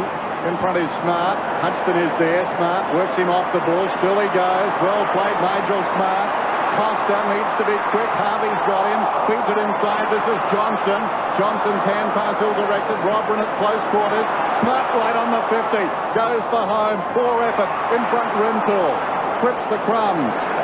So that quickly, and the ball bounces out of bounds. Big chance for the Crows there. Smart from 50. So Cripps and Sampson a moment ago. Brown getting ready, stretching. Boundary throw in, ran at the back. Bond pushed off it by Peckett. Back turn was good. Claim, but gets his kick in. Important ball here. McLeod's after it hard. He could score. No, he goes short. Wide. Bond's got it. 45 metres out, tight angle. Not the longest kick in the comp, though. He kicked a long bomb, didn't he, late against Geelong, which was a huge goal at the time. He kicked a couple of goals late in that match. He's the leading goal scorer for the Crows in the finals this season, and that's a good kick. It's right there, close, very close. Is it a goal? I think it is. PG in the 97 grand final. Hook again goes high up against Ream. Connell was taken high, but look at Harvey, the Brownlow medalist, chips into half forward. McLeod chops it off. Finds Jarman on half back. He marks in front of Thompson. Jarman looks towards the centre wing, and the diving attempt to catch was taken by Wren. He misses out to Cook. Off he goes to Daniels. Been another very good player in the finals. His kicking sometimes lets him down. Johnson shrugs a couple of tackles. Back to McLeod. Crows go surging forward again. Up towards Ellen. Tried to pat it down to accommodate Connell. He's taken out of it. Benny Connell's down. Rintoul's up. Rintoul shoots. And into the woodwork he goes. But it's going to come back, is it? No, the advantage will stand, so the point will stand. The free kick was paid for a bump in the head. head down, clearly contact above the shoulder. Free kick certainly warranted, advantage called, and point result. John, where they could recall the advantage because it turned out to be something of a disadvantage? No, if the player with the advantage can dispose of the footy, they'll allow it to go. Okay. Peckett's kick out. Finishes on centre wing with Kane Johnson once again. The youngster hands it away to Goodwin, who looks in towards centre half forward for the Crows. He eludes a couple. At the back is Allen. A nice little twist and turn. Copples up. He's taken high. It'll come back. And he'll get another shot at goal directly in front. 35 metres out. Gee, Malcolm Blight has pulled some good moves in his final series, hasn't he? Shane Allen to fall forward in the first quarter. Yes, it was. I don't think anyone really picked that one, and just a high tackle as we saw there from Jason Daniels. And straight. The Crows are again in front. Allen has his second. Well, yes, Andrew McLeod is the big problem for St Kilda at the moment. He's had 7 possessions off half-back. Matthew Latham, I'm sure the message may have already gone out. Tighten up. It'll be interesting to see whether St Kilda, in fact, drag McLeod back. But the half-back line is launching for the Crows and giving their forwards a chance. Allen finished twice.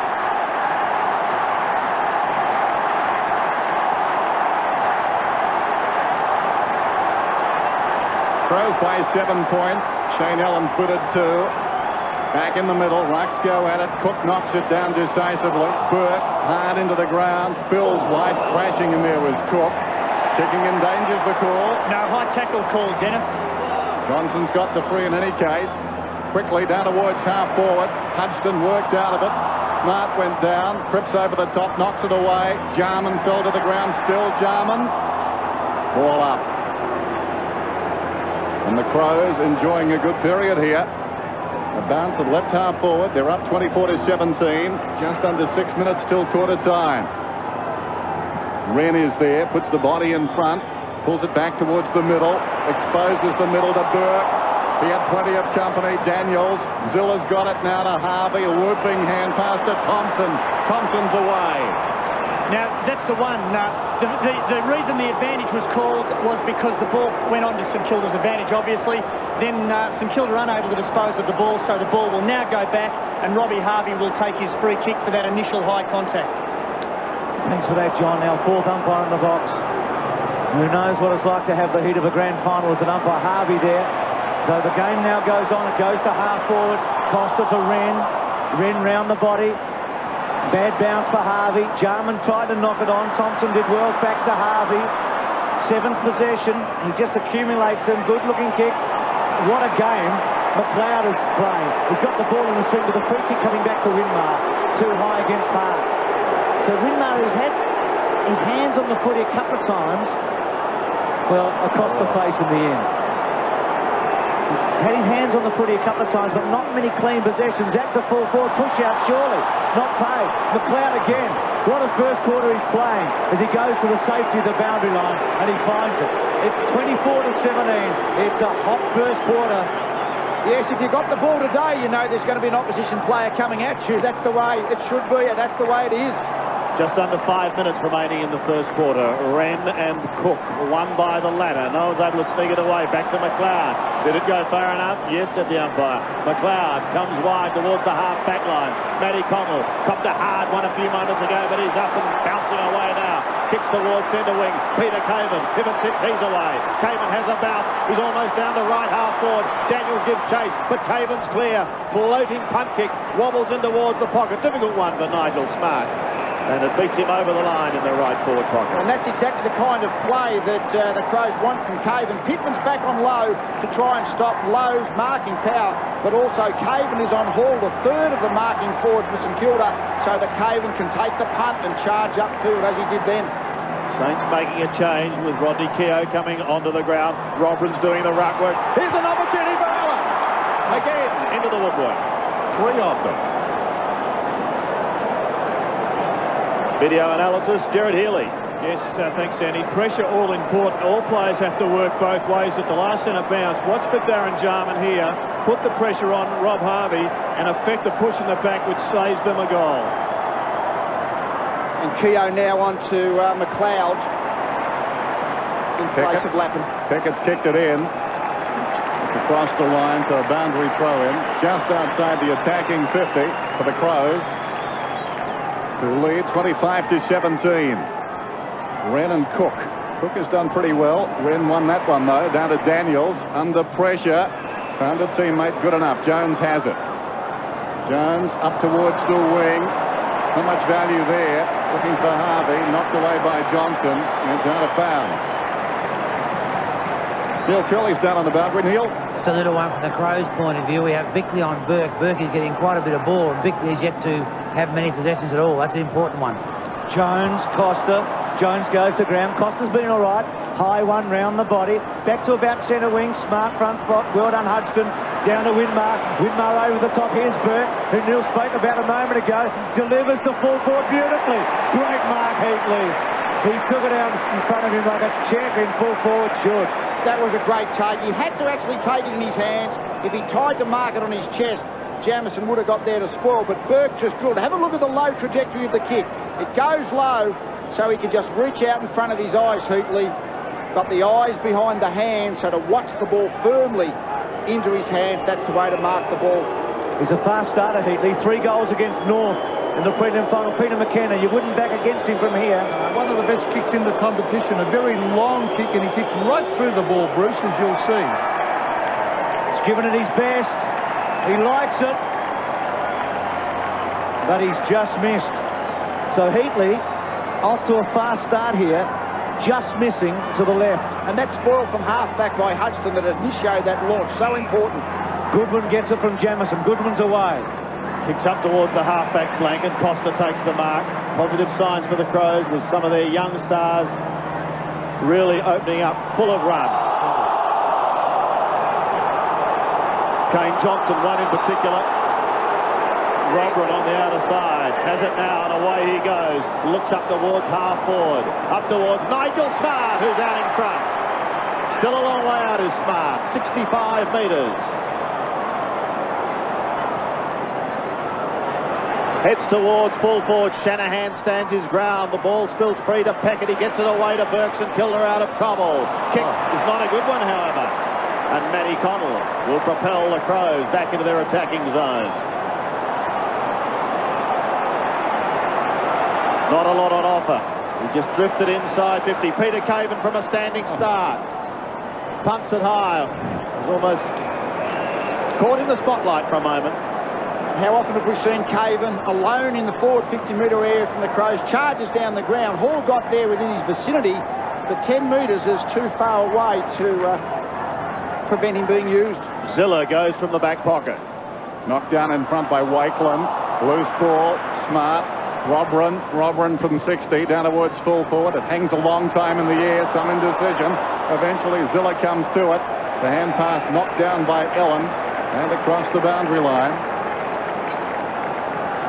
Jamieson wants somebody off the bench. No, I think he's wanting someone picked up ahead of him. A loose man drifting back in the centre square. Meantime, Bickley off the hands of the pack. And he kicks it behind. Plenty happening at the MCG. Sampson on the bench. He started on the ground, so it appears to be an injury. News on that shortly. Meantime, Burke has been everywhere. 8 possessions. He averages 29 over the past 3 seasons against the Crows. Harvey out wide. Jones is running.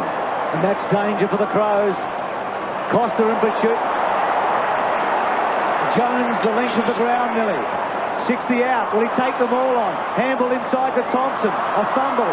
Back. Aussie Jones goes with the left. Kicks it and gets it. What a goal.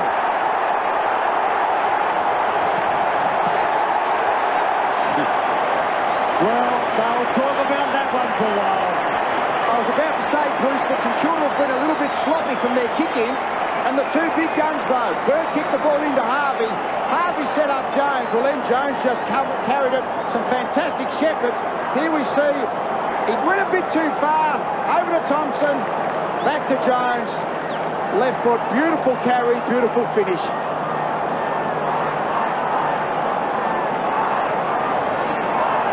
Crows in trouble on the bench. We saw Jamieson calling persistence. He's now sidelined. Aussie Jones is flying high after one of the great runs. and goals. Wren wins it. Out of the middle, all important. Brown came over the top. Jarman's caught in the centre. Burke unable to take it cleanly. Connell belts it wide. Straight to the man of the moment once again, however. Here's Aussie Jones. Round the body he goes. Up towards right half forward. Tyson Edwards is the player who's come on. He and Winmar both get poor bounces, but Winmar's the quicker to recover. Down towards Lowe. Couldn't quite take a fingertip mark. Barry Hall is there to give him assistance. A wild old hand pass into no man's land. Thompson has great courage. He loses it, however, this time, and it finishes with Kim Costa. Comes in towards the centre. Time ticking away for the Crows. Bickley's got 35 seconds to go to half forward before the end of the quarter. Out it comes on their 50 at the moment. Through comes Bickley again. Gets the hand pass towards Robran. Couldn't pick it up at the first attempt. Goes again. Robran's still there. Pressure now on Cripps. He goes to ground. Harvey comes in to assist. He's cool and calm. So too is Burke. He finds Zilla. Zilla over the top to Harvey. Harvey from half-back, a high one up towards the wing. They queue up the Crows. Wren's got it. Down to 5 seconds, though. Sean Wren on the siren. Quarter time in the grand final. Great start. Both sides had their moments. I'd say it's as good a first quarter as I've seen the grand final in terms of intensity. Certainly the finishing hasn't been fantastic. 3-8 to Adelaide and 3-6 to St Kilda. But just the pressure on the man with the ball, the speed of the game. Certainly Adelaide have stood up to be counted as outsiders in this game. Robert Harvey worked his way into it as the quarter progressed. Nathan Burke was very good. Yes, an outstanding opening quarter. The Crows looking a bit of trouble with Sampson and Jamison on the bench. They're in front on the scoreboard.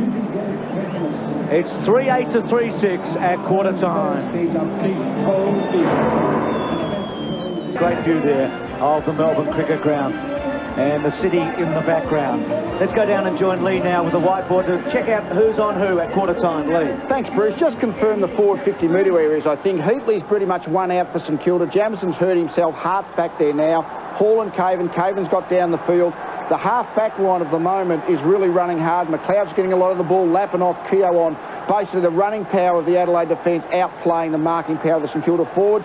Might go to the other end just down here. Allen full forward against Shanahan. Zilla, Rentoul, Sampson, Cripps. Two-man half-forward line. Smart, Hudson, Robran and Wakeland. Thanks, Lee. We're about to start the second quarter of the 1997 Grand Final. And the Crows lead by 2 points over the Saints. It was a magnificent opening quarter by both teams. Ren off the ground, out of the centre, to half forward. A miss there by James. Smart, who was good in the opening term.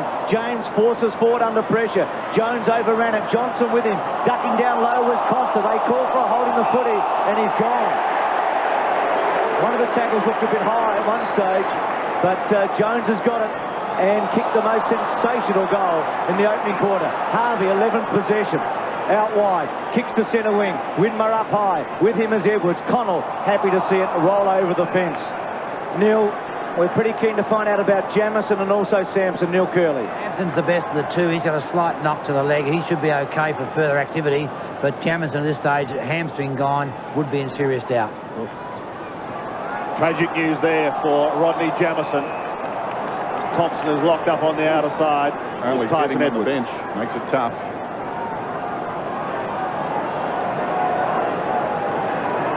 Fair away from the ball. That's Shepherd. A bounce on centre wing. Wren in front.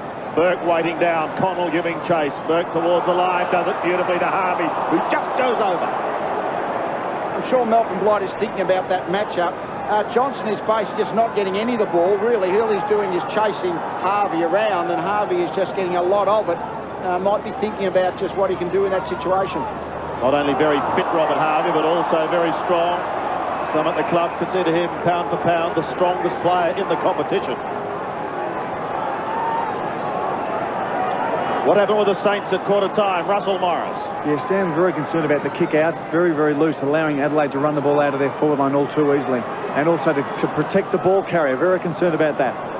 Bickley takes the Jones hand pass, but then he too is claimed. The ball spills free towards Kane Johnson. Back he goes to Wren. Puts them inside 50 once again. An effective spoil by Peckett. Pushed forward dangerously towards Stephen Ziller. Ziller gives it away to Shanahan, and he comes wide towards the half-back flank. Peckett is running hard. Didn't break stride. He's away. Right half-back. Justin Peckett running up towards the wing. He's run about 60 metres. Told to go on, draws him in, pops it over the top. Keogh goes back inside to Hall. Hall can run to 50 and unload. This will bring the roof off. Magnificent. The length of the ground.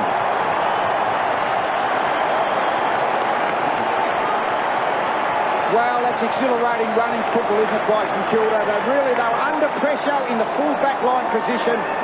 Long kick out, Peckett got it, carried it forward. It's just a matter of holding on possession here, working your way through the pressure situation as you get to the half-forward line. Keogh over to Hall, ran towards the 50-metre line, didn't crunch it, didn't crack it, but kicked a long, long goal.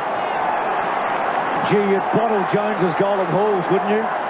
Late in the first and early in the second. The Crows have got to respond. Jones is getting hold of it. They're running free at the moment, the Saints. Daniels back to Jones, but it's close on the scoreboard. It's 4-6 to 3-8, and the Crows are a come-from-behind team. Heatley off and out of play. And I think St Kilda will push Stewart Lowe closer into the true full forward line position. Heatley up the field a little bit at the moment. Lowe hasn't marked the ball yet against Pittman, so from Adelaide's point of view, that's a good matchup. Cook and Wren. Cook's been pretty good in the centre bounces particularly. Wren's also had a fair bit of it. Wren pushes out Harvey's got it. Johnson's got Harvey. Still manages to get a handball. Heatley couldn't break the Jarman tackle. Thompson tries to get through. Connell's there. Heatley also works forward. Handball by Harvey to Winmar. Winmar to Hall. It's got him. He's been good. Big Barry has.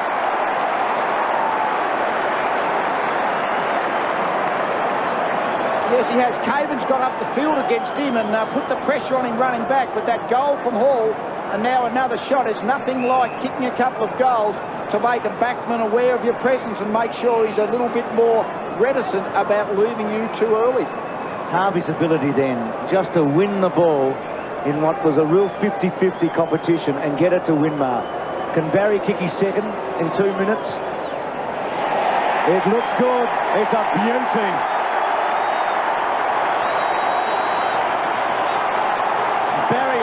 Has kicked 2 goals to start the second quarter, and the Saints lead 5-6 to 3-8. Yes, and it all came from winning the contest. There is nothing replaces winning a contest.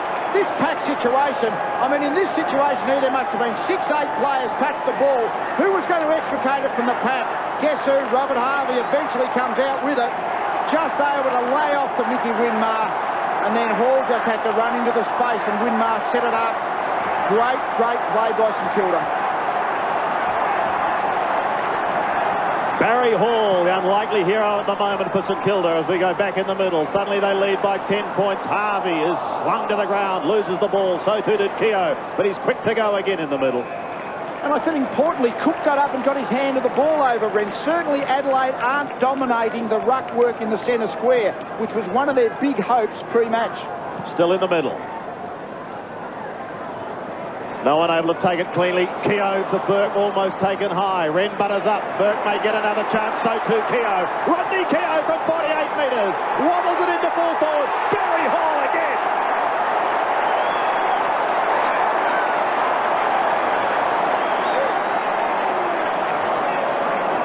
Now this is a thinking goal. What he has to do here, Hall, is think his way through this situation. If he tries to kick the ball straight, there's probably no goal space open to him. He just has to cruise in about 5 metres from Caven, go out to his right-hand side and open up the angle. But he's just got to have his composure, think about what he's going to do, and then execute. Let's see what he does. The boy from Broadford started out his sporting life as a boxer. Now looking for his 3rd goal in as many minutes. Runs round, shoots. St Kilda fans like it. They love it.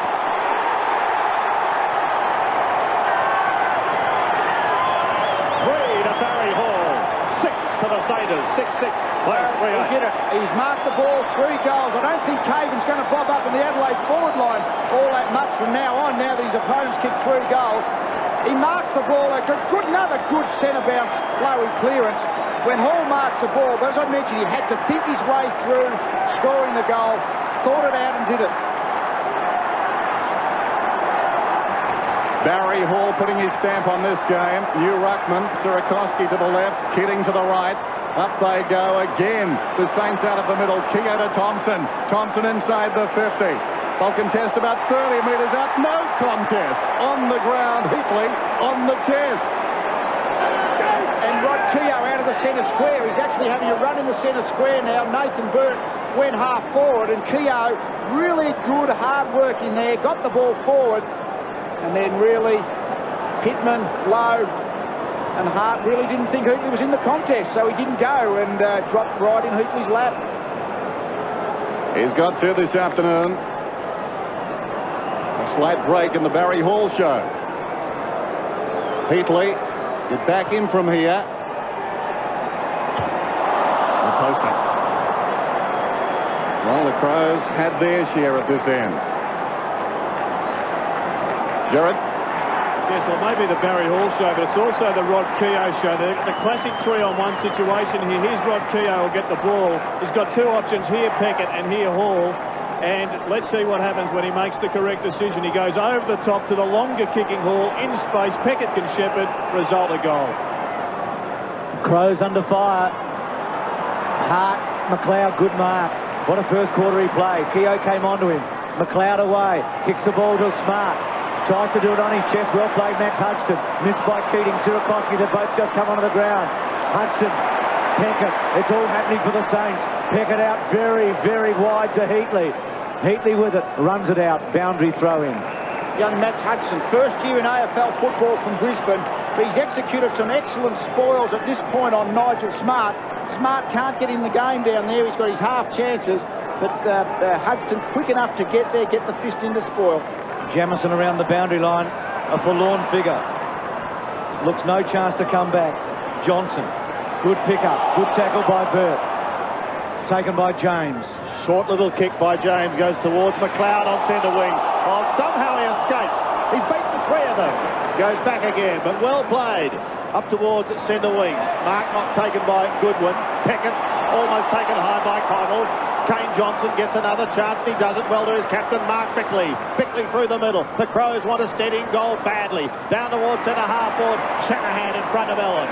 Goes wide and charges to the outer side, giving Aussie Jones and Kim Costa a chance to run. Tyson Edwards is there as well. Runs out of room in the end. And a throw in on centre wing. It's an interesting decision by Malcolm Blight to actually remove Wren from the ground to give him a spell. One would have thought he may have been good enough player to have a spell on the full forward line, try and give a tall marking target down there. Still on centre wing with Jones and Costa, the two number 5s. Here's Nicky Winmar. Handball over the top goes towards Costa again. He's taken over the line. Down to the boundary line, Neil Curley. Interesting one there, Sandy. I see where St Kilda have chosen to keep Jones on that big stand win for the whole game. St Kilda by 17 points. Keating knocks it down. Jarman been quiet in the last half hour. Worked off the ball. Daniels at the base of that pack and a whistle. St Kilda in this term irresistible, and for the moment looking like a team of destiny. Just under 13 minutes to half time. Cook taking a break. Bounce out his side wing. Keating and Sierakowski. One down by the former Keogh. Been very good. Smart gathers the bouncing ball. Arches the back, comes away. Smart inside the 50. Robran outmaneuvered. Wakelin in from the side. Judged it superbly.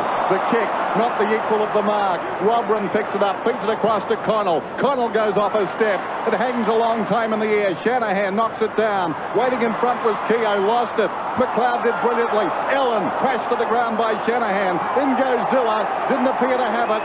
We've got a whistle. Ball up from umpire Kennedy. It's a good call too on McLeod, Dennis. Done a couple of things today that have been extraordinary. His ability to remain on his feet under pressure. So the Crows, it's been a while since the score. They need one here. They haven't been in attack too often in this term. 3-8-6-7. Wakelin goes high, so does Robran. Connell, rather Rintoul, over the top of his head, hoping really, and Bond. So it's a right forward pocket for the Crows. Peckett with Bond. Bond kicked a great goal from a standing start, from a mark in the first quarter. They need to improvise probably here and get one. Robran trying to push out. Hudson. Keogh, did he duck? Play on call. Robran's there with Wakeland. Can't quite get a real foot to it. Costa breaks a line. Caught. Play on call. I'm sure Hayden Kennedy thought about pinging him for a prior opportunity. Then he actually ran past a couple of tackles and then got caught. It's a hard football to win at the moment. Wakeland does the ruck work. Bond gets an opportunity, but he's claimed. Flicked in towards goal. Lovely looking tick too. Is going to be good. Good one. Of Jason Heatley, they cannot contain them. I think down the other end there'll be a good chance to get all the forwards up the ground and put Darren Jarman down the square on his own. I reckon he's the sort of player that could win the game for them. Beautiful kick by Hart. Zavine Caven to centre wing. Now Lowe's allowed to tackle him because he ran off the line. Is that right, John? That's right, Bruce. Peter Caven actually ran around to play on. Brian Sheehan called play on. And once that happens, anybody can tackle from anywhere. Sierakowski and Keating. Sierakowski won that one. McLeod with him Daniels, but he's still got a handball away. Smart, still with Smart. A bit of strength, but held up in the end. Keating hard at it, tries to get the handball away. The Saints are hard. Daniels to Cripps. Cripps wobbles at the windmar, holds his ground, Nicky does. Bouncing ball, hard to control in the centre. Jarman onto him. The Crows are standing up here, and they have to. They know that the Saints have put it to them. The Crows must now accelerate with them. 12 points the margin. 9 minutes remaining in the first half. St Kilda leading. After 3 goals early in this term by Barry Hall. Pittman whisks it round towards Jarman, who flicks it onto his boot. Down towards centre half forward. Cripps spoils Goodwin. Goodwin goes again. Well done, Goodwin. It's one of those days, the marking forwards really aren't marking them in a contest. They're leading the space okay, but on neither side has the forward been able to basically outplay his direct opponent body to body. Bounce on half forward. Burke couldn't take it cleanly at the first attempt. Robran comes in over the top. Another ball up. Dipper. Yes, Sandy. Andrew McLeod had a fantastic first quarter and a half back line. Now has been moved onto the ball onto Burke and also Bickley onto Keogh. 2 important moves there. At centre half forward for the Crows. A chance, maybe, but Harvey will have something to say about that. So too Bickley keeps it in that forward zone. His hand pass goes astray. Keogh almost threw it out. Costa almost stole it. Jones goes again towards the boundary line. Bond sneaks in front of him, but eventually runs out of room. And a throw in on the 50 for the Adelaide Crows. Desperate for another score. Down by 12 points. It's not pretty. The paying public certainly paying attention. Terrific game of football. Tossed in right on the 50. Wakeland scrambles it out of defence. Daniels releases Thompson. Thompson peels off half-back. Kicks down towards half-forward. Hall! Everything is running for him. No, the umpire, perfect angle, has called him. Push in the back. Caven. Game number 99. Down towards half forward. Pittman in from the side. Haven't seen much of him. Lowe almost claimed the mark. Flicked out of there by Sierakowski somehow. Off the ground by Pittman. It wanders down towards the pocket. Peckett met solidly and the ball jarred across the boundary line. Justin Peckett. A sense of deja vu back in 66. Another number 1. Roger Head played in the back pocket for the Saints. Crows deep in attack. Just a couple behind. At the back, Robin, Goodwin, McLeod. Well done by the Saints, though. It was Burke. Edwards' snap has missed. It's a behind. Good lead. They've consolidated here, the Crows. The Saints kicked 3 goals in 6 minutes at the start of the quarter. Adelaide have tightened it again. Yeah, well, they're doing fairly well, and as we mentioned, when the ruck situation changed, it certainly has worked in the Crows' favour at the moment. Keating been a little bit better Sierakowski than Wren was versus Cook. Back into play once again. Wakeland the flyer for the Saints. Costa. And it's Wakeland who's going to take the free kick on half-back. St Kilda now having Harvey down deep in the forward line. Here's Daniels on the outer wing, juggling.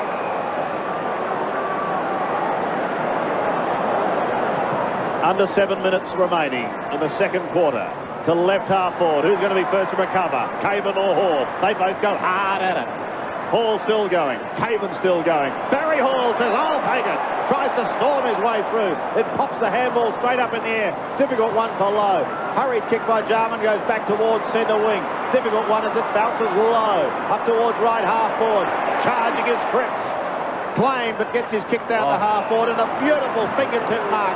Low down by Jarman. What a champion he is as he gives it to Costa. He runs through the centre, floats it up towards Ellen at half forward. Shanahan spoiled.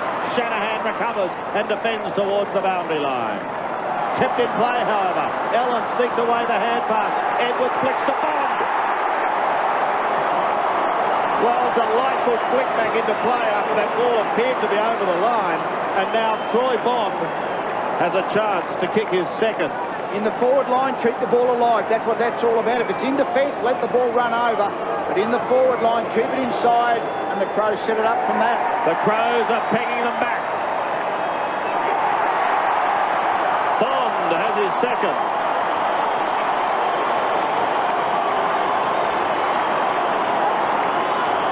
Yes, it's an interesting situation. Robert Harvey has gone off the ball also just for the moment. He's having a spell in the full forward line for St Kilda. I'm not quite sure why that would be. It's going to be a one-on-one situation with Harvey and Johnson. Might as well just let Harvey outrun Johnson, I reckon. But it's a tight game all of a sudden now. Well, dare we say it, it's got the makings of an epic grand final. And Caven limping off must be the blood rule because play is being held up. So where does Wren go, do you think, right now? Well, this is interesting. I think Robin is going to go into defence, Wren into the forward line. And Robin hasn't been getting much of the ball down there, and maybe Wren into the forward line is quite a good move. Smart, it's both Robin and Smart are actually going back at the moment. Well, no flexibility on that bench. That's the problem. Jamison and Sampson both hurt. Kidding on the ground. Wren, the only man capable of coming back. Quick running repairs, a pit stop. Meantime, back in the middle, Keating knocks it down. Winmar taken high, was he? Ball jarred loose. Umpire will ball it up. No, it's a free kick. It's going to Winmar.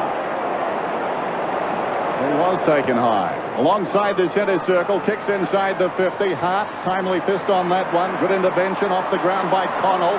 Jones has got the foot speed. Look at him go. Sweeping hand pass. Brown. Claimed by James. James got him down immediately. There you can see Caven. They need him back. Meantime, Jones running down towards the 50.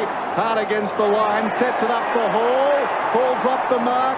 Chance for McLeod. And McLeod knocks it across the line. He was there in the nick of time. And while that blood rule was taking place, Darren Jarman has gone into the forward line, as Peter McKenna suggested. One out now in the forward 50. St Kilda have left Jamie Shanahan as the conventional fullback, even despite Jarman being down there. Another good kick by Ben Hart's a good one. Rintoul, who's been quiet, got to do better than that, can't go to ground. Ellen, Saints with a chance. Sirakoski's little gift, Cripps, pulled off it. Hall, who's been such a player. Robin's got him, handball by Zilla, who's been reasonably quiet. Burke, back to Zilla, can kick a goal. Measures it, it won't come back. It's a poor attempt in the end. Bouncing ball over the boundary line. Boundary throwing. Yeah, I think you got open space between you and the goals. Go into it, particularly when it's Azilla, who's a pretty quick player. He kicked the ball in from probably 40 metres. All he had to do was run hard at the goals. He could have got probably within 20 and made a certainty of it. Keating, Heatley, Zirakoski takes it out of the air. Heatley taps back, Harvey, snapshot from Harvey. It's good, it's a goal. Robert Harvey pushed forward to have a spell, gets a very important goal late in the second quarter. The Saints by 2. Just the value of Robert Harvey. He's a dangerous player wherever he's on the ground. Got forward, and from that boundary throw, and Sirakoski third man up. And that was an interesting situation. Hart obviously was on the ground. And that ability just to curl the ball round over the left shoulder from Robert Harvey. Great finish.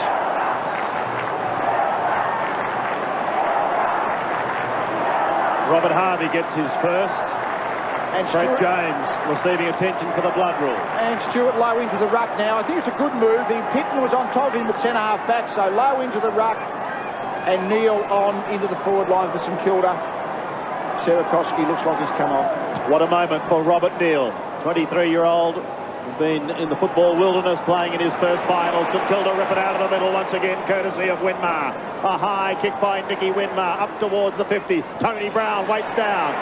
Somehow gets out of trouble. Kicks it high towards Barry Hall and Stuart Lowe. Going with the flight. Hall first to recover. Is this number 4? Pulls it a little too far. One behind. Always impressed by the agility at close quarters of Barry Hall. He's not a long runner, but at close quarters, very quick and agile. Russell, Sierakowski. Yeah, just caught up with all the excitement. He was physically vomiting when he came off the ground, so I think he's really busting his gut, well, fellas, so he's really having a hard go. Hart to Pittman, who marks on half-back for the Crows. Under 4 minutes left in the first half. A poor bounce for Hodgson and Smart. And it's Shane Ellen. Sees it ricochet away over the line. It's on centre wing. Members side of the MCG. A cool, overcast day. A wonderful day for a grand final. And we do have a grand contest here at the moment. Tyson Edwards from the throw-in gains 35 metres as he kicks towards left half forward, and Justin Peckett takes it over. Jared. Yes, just to explain Lee's point about Stephen Ziller, he gets the ball from deep in defence, gets forward, and look at all this space here. He could have kept on running in and cleaned up that goal quite easily, but blazes away and misses. Down in front, this is Burke, dragged off it. Gets boots the ball across the line, it goes. I think that's one of the things about mental pressure. When you expect the player to tackle you, you sometimes kick the ball much quicker than you actually have to, and that was an example of that from Zilla. Good pick up by Gerard. Lowe and Wren. Lowe brilliantly done down to Winmar, to Daniels. Harvey away again. Possession number 16. Penetrates the 50. Clever mark taken down there by Hart. Just working off his man. Hart chips it across. Bickley has been quiet, runs to space. Comes away from half-back. Has had the one bounce. Up towards the wing. Kicks towards half-forward. And Smart, what a good kick. It covered 60 metres. It was perfect. There's Jarman up ahead. Goes back towards full forward now. Circling. Shanahan watching him. Meantime, Smart fancies himself at this distance. 2.5 minutes till half-time. A lot riding on this kick. 52 plays 39. Saints lead. Smart unloads. Has it got the carry? Not quite. Almost a mark in front to Ellen. Off hands. And across the line for a behind. It's been pretty good, Smart. Burke out wide. Finds Cripps in the back pocket. 7-10 to 5-10. Cripps short. Peckett got him. Goodwin was in, but Peckett stood his ground and took it on his chest in the end. Now, loose man created here to Brown. They're away again, the Saints. This is where they're so dangerous. Brown onto the left. Floating kick, not good. Caven, Heatley. Hart's had a good quarter. Slaps it to the boundary line and finds it. Boundary throw-in. Late in the first half. He's got the pace to go with Heatley. I think he has to take the front position as he did when he came forward and took that chest mark just earlier. And that's what you've got to do. You've got to get the front position to try and block the Heatley lead. Keating low. Connell. McLeod. Quite a second quarter. Magnificent opening. Could have run a fair wave. Delivers. Bond up high. McLeod took it beautifully. Then was gang tackled. High tackle on Bond. Not paid. Holding the footing. Well, he did duck down, didn't he? Well, I think the tackle more was around the top of the arm, Bruce, rather than around the neck. Cripps gets St Kilda out of trouble down towards right half forward, and Jack Daniels, he gets a cool bounce. Matty Connell tries to paddle it clear. Not successful, so Connell will get a chance to go again. He does, gaining 25 metres towards centre wing and forcing a throw in. Keating off with a minute remaining in this first half. Throw in on centre wing. Stuart Lowe. A chance to take it out of the air. Looks down towards Burke. In trouble to Daniels. Hugs the boundary line. And just keeping it in is Robert Neal.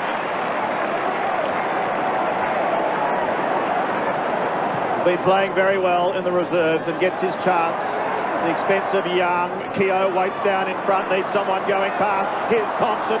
Thompson hooking it in towards Heatley. A little too far for him, goes across the top. Hits the post.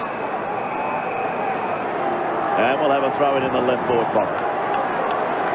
Andrew Thompson, wearing 29 for the Saints.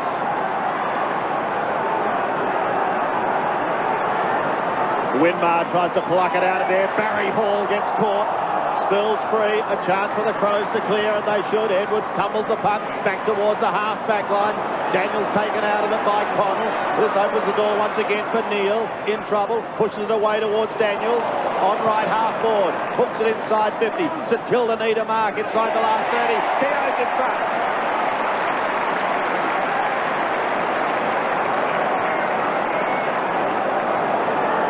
Rodney Keogh.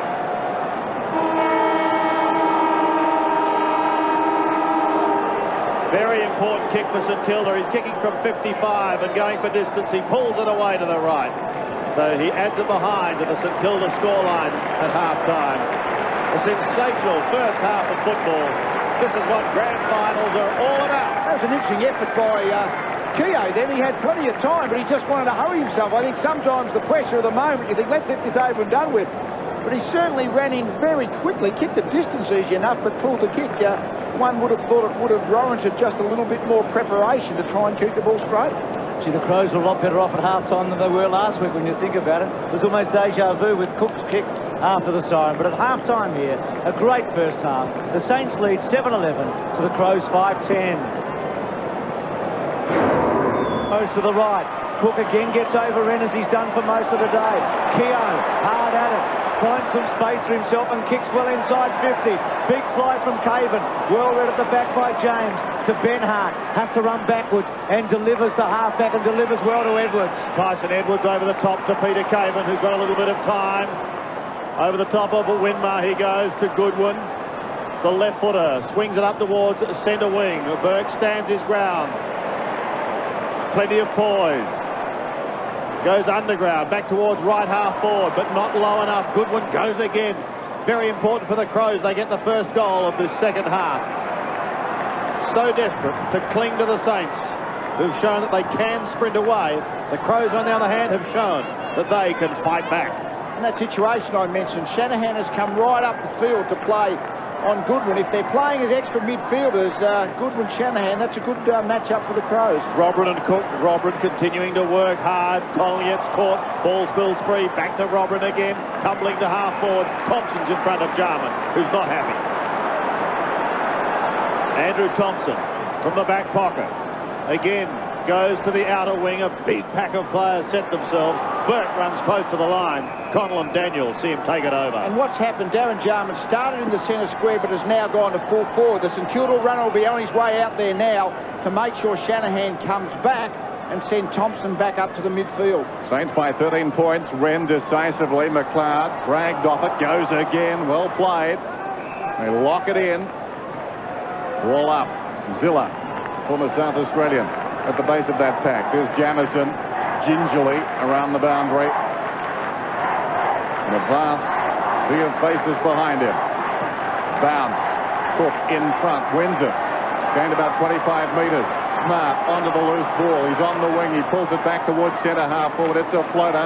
Hangs a long time in the air. Jones did well. Thumped it away from Rintoul. Taken by Cook. Under pressure was Jones. Zilla dragged down. It spills wide. Taken by Burke. Ferrets it across towards support. Jones can't keep it in. Boundary throw in. Half forward flank for the Crows. Aussie Jones. Great crowd here. Grand final day. They sold an extra 1,000 tickets this morning. Must be 95 to 96,000 here. Ren at the back. Burke. High ball. Doesn't gain any ground. Important one here. Wakeland and Robin.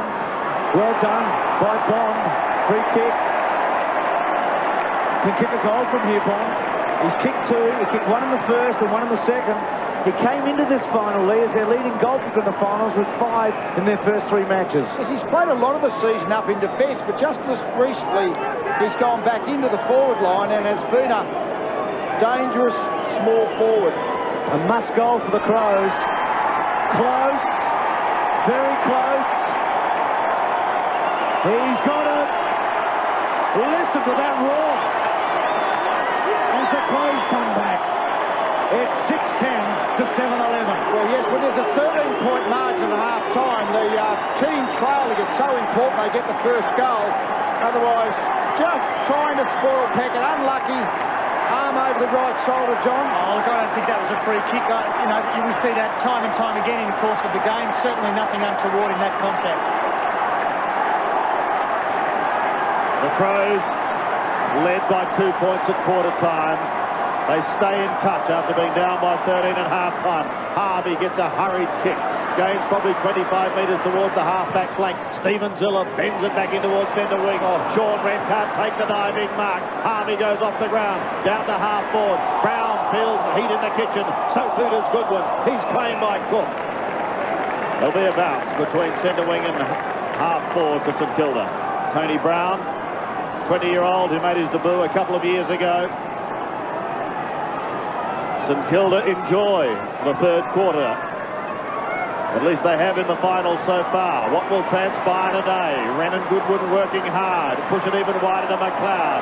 Away he goes. Tyson Edwards takes it from James. Up towards the centre of the ground. An important one for Stephen Zilla and also Bickley. Through comes Shanahan. And now Harvey. St Kilda go down towards Winmar. Still a long way out is Nicky Winmar. 65 metres. The man's doing an incredible job just to control his emotions today, following the tragic loss of his father some 24 hours ago. He spears it in towards half-forward. This time, Stuart Lowe. Arguably the safest pair of hands in the competition. And that's a very, very important psychology for St Kilda. This is only Lowe's second mark. Normally, Stuart Lowe takes 10, 12 marks a game. That's his averages. But today, Pittman's been able to spoil, and Lowe just hasn't been able to get into the game. So just him being able to lead to space, take his second mark for the game, that is something St Kilda will be looking towards. He has been a very good contributor in front of goal this season for the Saints. Behind Jason Heatley, he's got 52 to his name. 52 goals and 33 behind. Focus his attention on the mark that he has made on the ground in front of it. And then begins his approach. An important kick for St Kilda from 40 metres out. A sensational kick. The St Dancer. Stuart Lowe gets his first. Saints fans. Delirious. 4-6 plays 59. So a very good finish by Stuart Lowe. The accuracy he's got. And look, he just gets the space there. He certainly only just got there, but those hands out in front are just so strong. And a difficult angle, he was able to convert a dual captain's goal.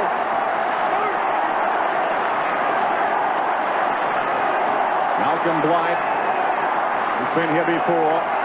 The margin, as it was at half-time, 13 points. Cook, only as far as Goodwin. Johnson, nicely done. Releases Jarman running down towards half-forward. Too high for Smart. Loose ball at the back. Wintour left it behind. Plenty of Saints there. In goes Smart. Cripps comes away though. One bounce. Running up towards half-back. Kicks towards the wing. They battle on the logo. Keogh almost. In behind them is Pittman. Picked up by Goodwin. Good hand pass. Away comes Costa. Costa down towards the 50. Rintoul's got it now. Rintoul is 60 metres out. Inclined to go for distance. Long towards full forward. It bounces behind them. I don't think they touched it.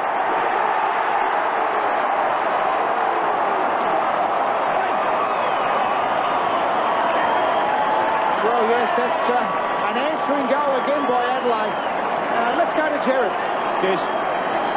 But Rintoul took the long shot from the 50-metre mark. He was actually aiming at Smart and Hudson here, but they both just slightly misjudged the ball, bounced in the goal square, fortuitous bounce, but the Crows, seeing their trailing, will take any way they can.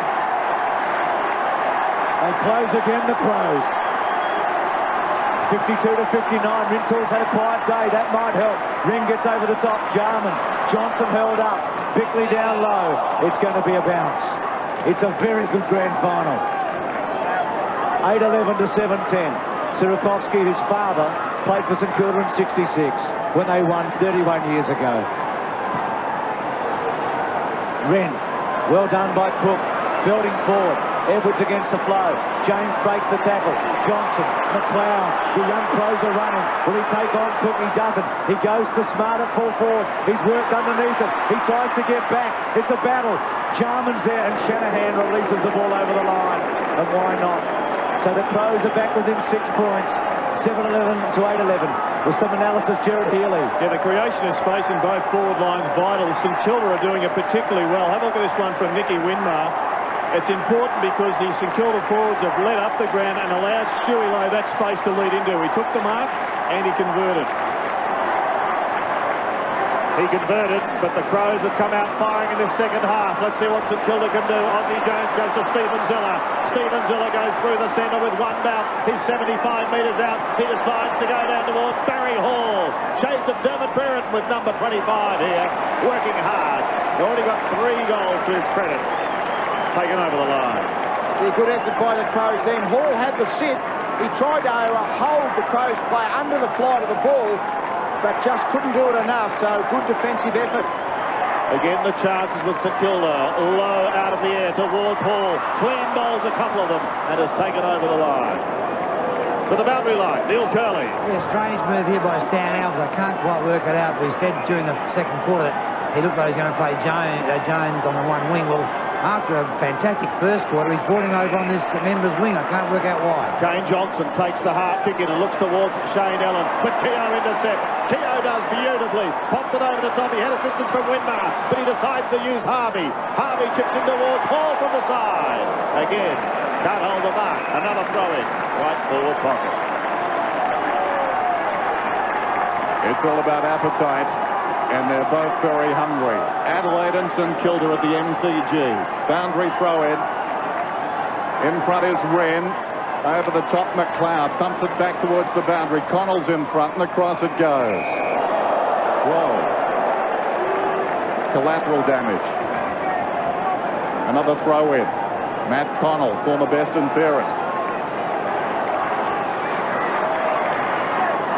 Look out.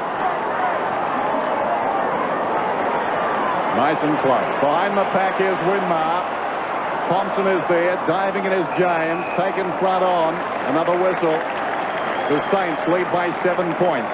Tips in this position. He's got a ball up about 40 metres out from the St Kilda goal. Stuart Lowe does it. His opponent, Pittman, drops back into the defensive goal square. Wonder whether he could just get a bit more attacking from there. Wren front spot. Caven. Hall to put the pressure on. Hall with Caven. Caven tries to go back to Pittman. Goodwin's had a fair third quarter, but that looks close to out on the fall and in dangerous territory too at 55 metres. Had to try and keep it down low. Not easy to do, but for the second time today, he kicks it out of bounds on the fall. Burt, co-captain with this man. Lowe brings it in towards Lowe. Sets himself. Crows, well done, Caven. Heatley missed it. Hardball. Good handball on the up by the Crows. Goodwin to James. James through the centre. Drop mark by Johnson. Bickley's got hold of it. Towards Jarman. Shanahan with him. Well done, Shanahan. Jarman could be dangerous. One of the free kick. Smart onto it. Good tackle. Fantastic tackle by Hudson. And Shanahan's away and kicks the half back. Well, as we said, they call this the premiership quarter, and at the moment, that's how it's unfolding. A sensational struggle. The Crows throwing absolutely everything at St Kilda as Neil leaves the ground and Lappin comes back on for the Saints. This is Matty Connell.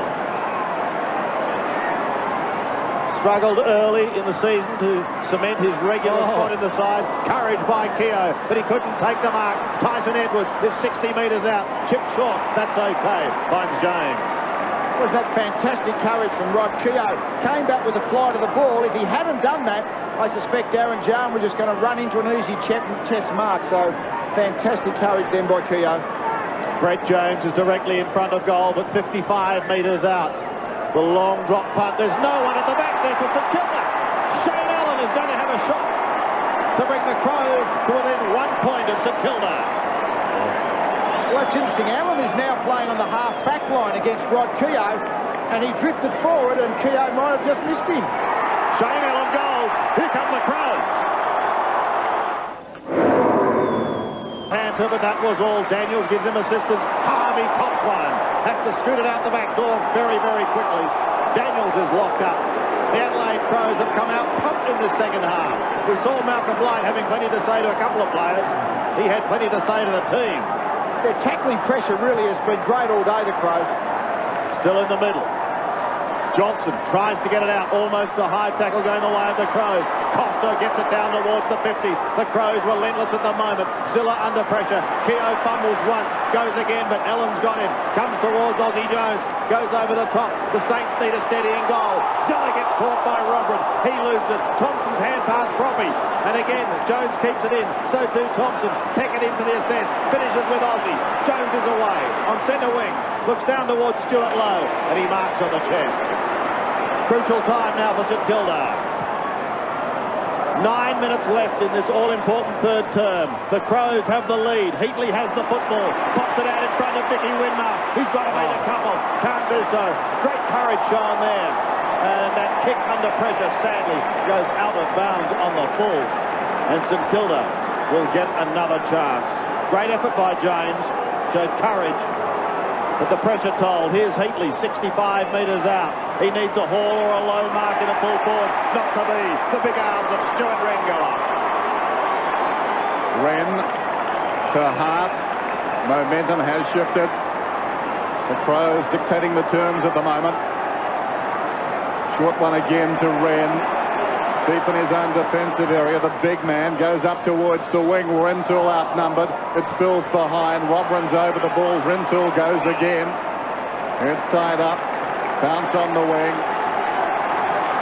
Wonderful grand final this one. Under 8 minutes till three-quarter time. They found their voice now. Rucks go at it. Cook decisively. Wren who's lifted. Sock is off the ground. On the full, was it? Yes, against Jones. So Costa to take it. Right in front of our commentary position. 7, footy's home ground. What a match. Costa from centre wing. High ball to half forward. Just sort of hoping here that someone could grab it. At the bottom, Rintoul. Quiet match. Kicked a goal in this quarter. Held it up beautifully. Kicks to Ellen. The surprise back to the grand final. Now, he's a good kick. We know that.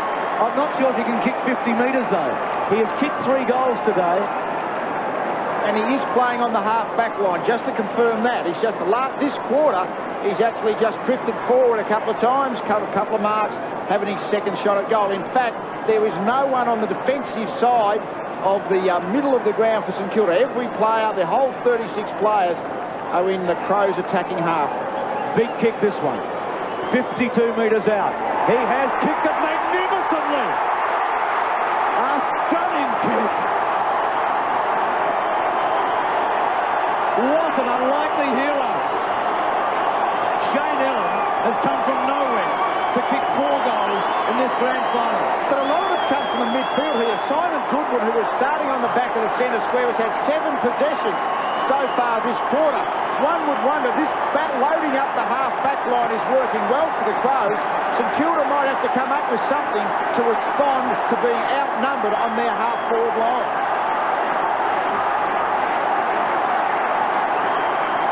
So far, a 24-point turnaround by the Adelaide Crows in this third quarter. A wonderful performance. Out of the middle again. Who can win it? Cripps gets an awful bounce. Harvey charges. Rintoul missed him. Bickley, a fierce tackler. The captain leading by example. They lock it up, but almost down to the Crows' half-forward line.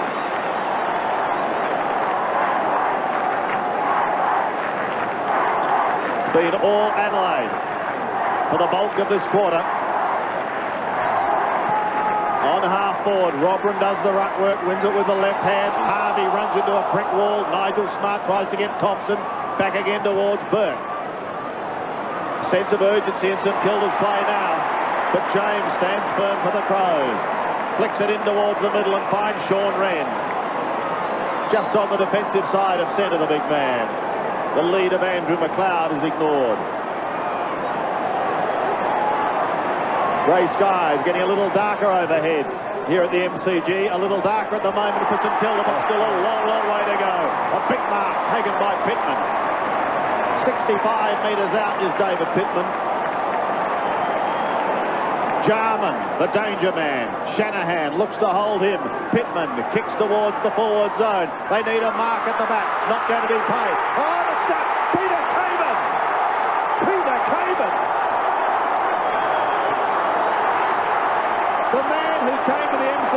the child, the Selva footy record, has kicked a sensational goal, and the Adelaide Crows are 17 points up.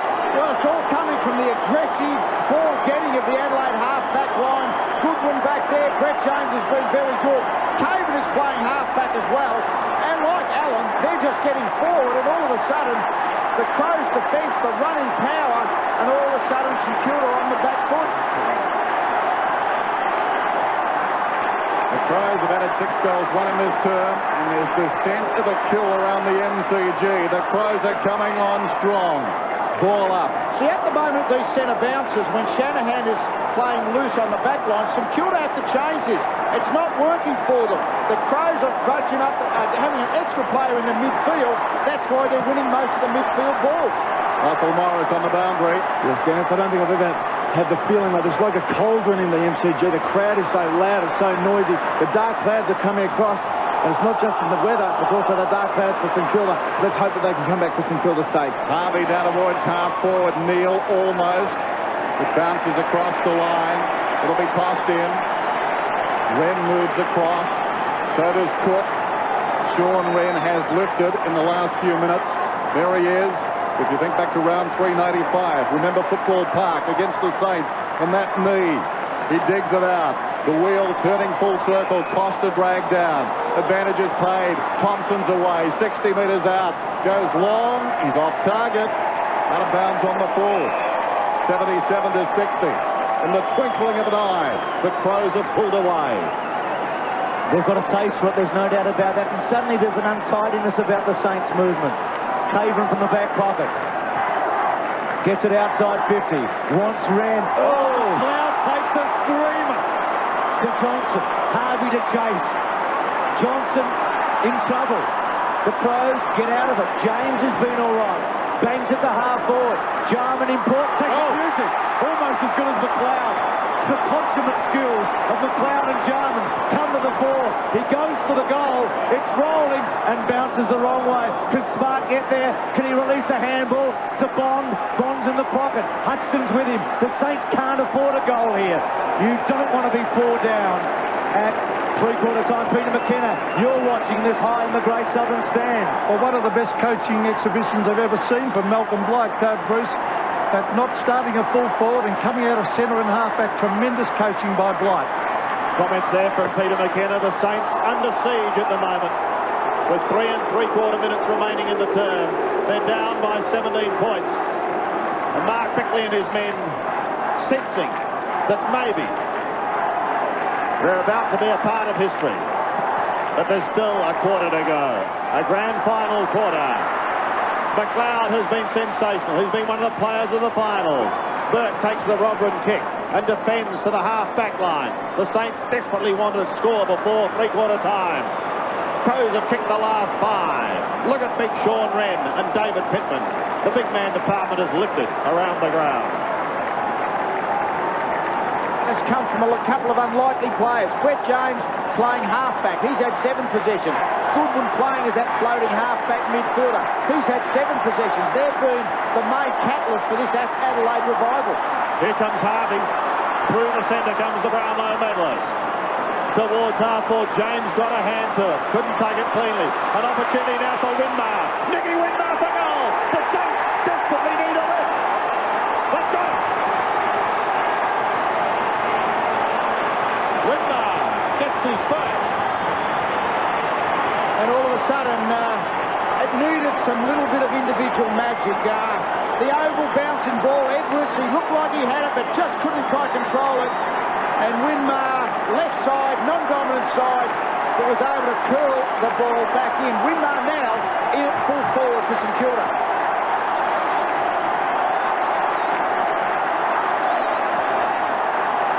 Approaching three-quarter time. The margin 11 points. Crows on top. One down by Cook. Spills wide at the pack. Coming through down there was Jones. Harvey goes off the ground towards half forward. Hart stood his ground. Controlled the bouncing ball very well. Sends it out towards the wing. Robran intent on the body. Wakeland intent on the ball. It'll be tossed in. 77 to 66. Just over 2 minutes till three-quarter time.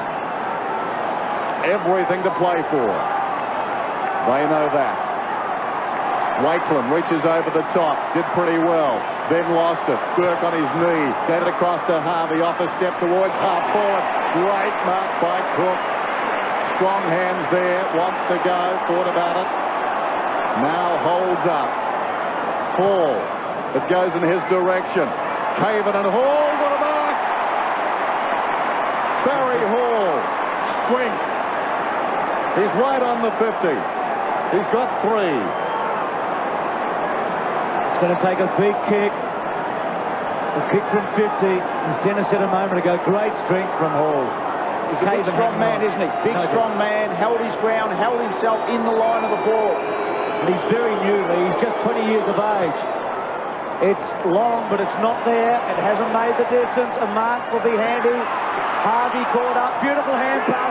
Lowe can't get it forward. Belted away by the Crows. They still haven't quite got it out. They do now. Edwards runs it to the line. 11-point margin. Deep into the quarter. They call the premiership one. Saints fans everywhere. Crows fans in full voice. Wren, Lowe, test of strength. Crows try to get it out. Wren almost belts it out behind his head in the end. Lappin, who's off the bench for most of the match. Hart with him. And again a boundary throw-in. It's side intense. If it keeps going for another half an hour, this will be a classic. McLeod tries to come over the top. Can't take it cleanly. No one able to get it out. Another bounce with under a minute remaining. He just keeps continuing on, Andrew McLeod. In fact, Thompson is now trying to get onto McLeod to try and stem his influence around the midfield. Wren again to do the ruck work. His height advantage superior. Caven in trouble. Goes to ground with the ball. Just over 1/4 of football remaining. And Robert Harvey's had 19 kicks, 10 handballs, 29 possessions, but has really had trouble really having as much influence on the game as a player with 29 possessions maybe should have. Lowe stands his ground. Wren over the top. Johnson defends towards James. Back to Johnson. They're defending well. Lappin a chance here. Lappin for goal! On the zone! Touched! Oh. What drama! 10 points the margin. 9-13.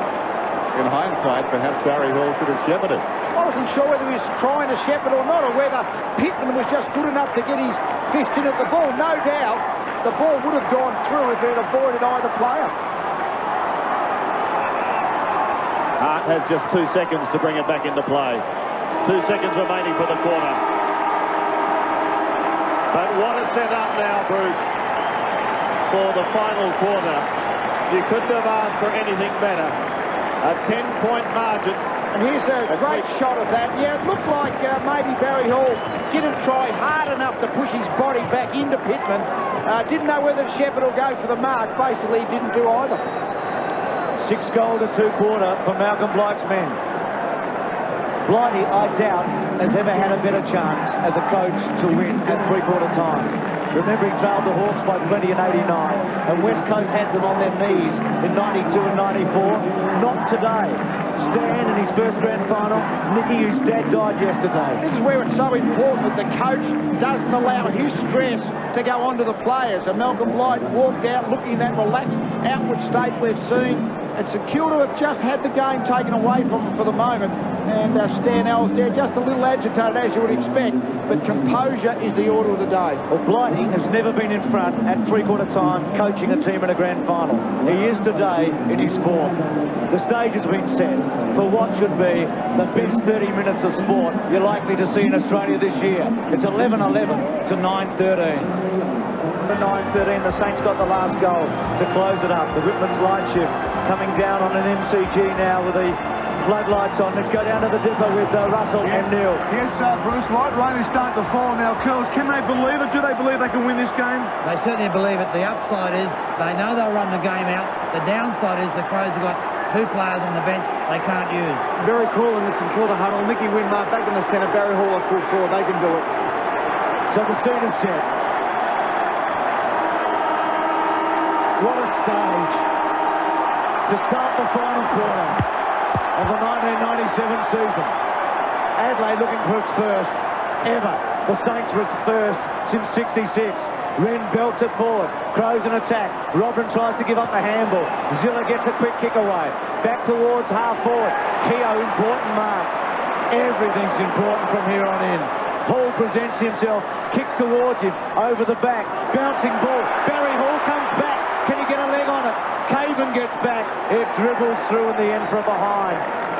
The Saints close slowly. 68 to 77. At the other end of the ground, Nigel Smart at full forward. 9 points the margin.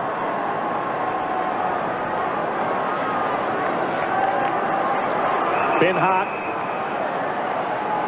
an All-Australian back in 1992 and 93. The Crows All-Australian representatives not on the ground today. Tony Modra and Mark Rasciuto are throwing on the outer side. Keogh looking tense. Cook to do the ruck work with Wren. 42 v 52. Cook had front spot. Wren superior height. Johnson through but lost it. Winmar goes over the top of Connell. Saints arguing for it. Harvey loses it. Connell again. Short kick. Only as far as Aussie Jones. He's just forward of centre wing. Jones to send St Kilda inside 50. He wants Barry Hall, but look at that mark by Shane Allen coming over the back. What a game he's played. Thompson running with him now. Allen towards the wing, sets it up, interference, free kick. Rintoul will take it. Rintoul up towards the wing. The Crows on a mission. Rintoul towards half forward. Wakeland knocks it away. Caven down in front. The hand pass intercepted by Hudson. Well played. Hudson gets it across the Hall. Takes on the tackler. Beat Connell. Got it to Daniels. Daniels down towards half forward. It floats. Wren comes over the top and defiantly knocks it across the boundary. Big third quarter for Wren after Cook did very well on him in the first part of this match.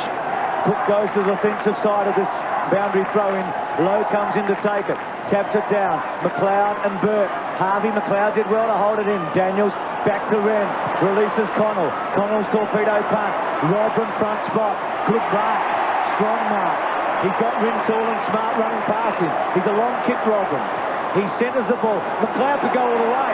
He's a wonderful finisher. He's 52 metres out. Gives it all he's got. It's not the one. Jarman was short in the end, and Shanahan got back. An anti-climax after all of that. Jamie Shanahan finds Nathan Burke. This is Justin Peckett bouncing his way out of defence. Gets his kick just in time towards Lowe. Can't hold the mark. Winmar in front of the pack. Beautifully smothered by David Pittman. Kicks the ball on centre wing. It's a long way from pathetic to a premiership. It's a long way from round 2 to a grand final, isn't it? Mr. Pittman. Wren wins it again. Harvey's still running. We know that he'll keep running. Past Goodwin, up to half forward, but no one at home, and Peter Caven takes the mark. Caven from half back. The Crows standing firm at the moment. Cripps has given away the free kick. Chad Rintoul is called to play on. He does for the Adelaide Crows. Rintoul from 60 metres. Tumbles the punt into full forward. Jarman.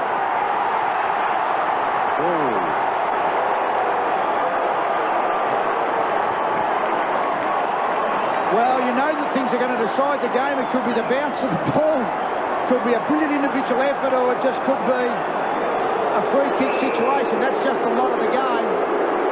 And it's the whole of the jumper there, John, that umpire Brian Sheeran has paid. That's obviously what he's paid, Lee, but in a game where there have been 16 or 17 free kicks for the 4 quarters, it's disappointing to see that sort of infringement paid at this stage of the game.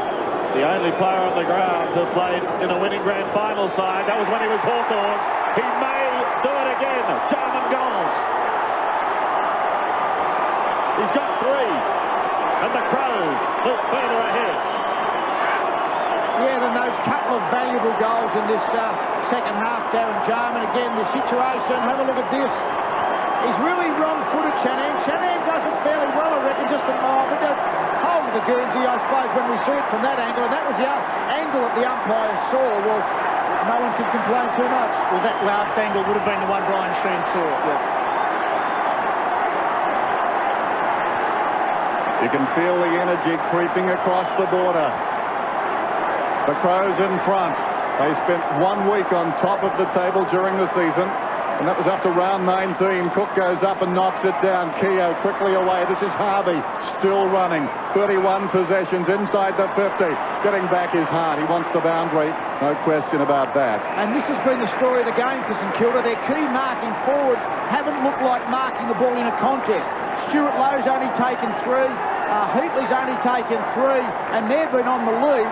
The Crows' defence, their ability to spoil and run has just been terrific. Lowe brilliantly down to Burke. What a goal! What a goal! Classical.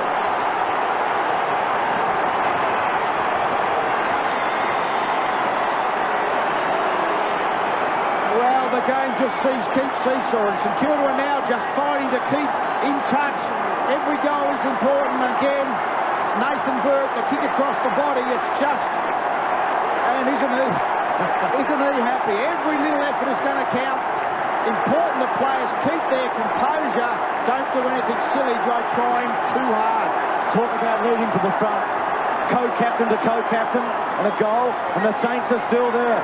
Burke in the centre square. Jarman having a run on the ball. Tony Brown, left foot. A 2-goal game at the moment. Thompson, well done, Ellen. The most unlikely hero, I feel, out there on the ground. Thompson, back.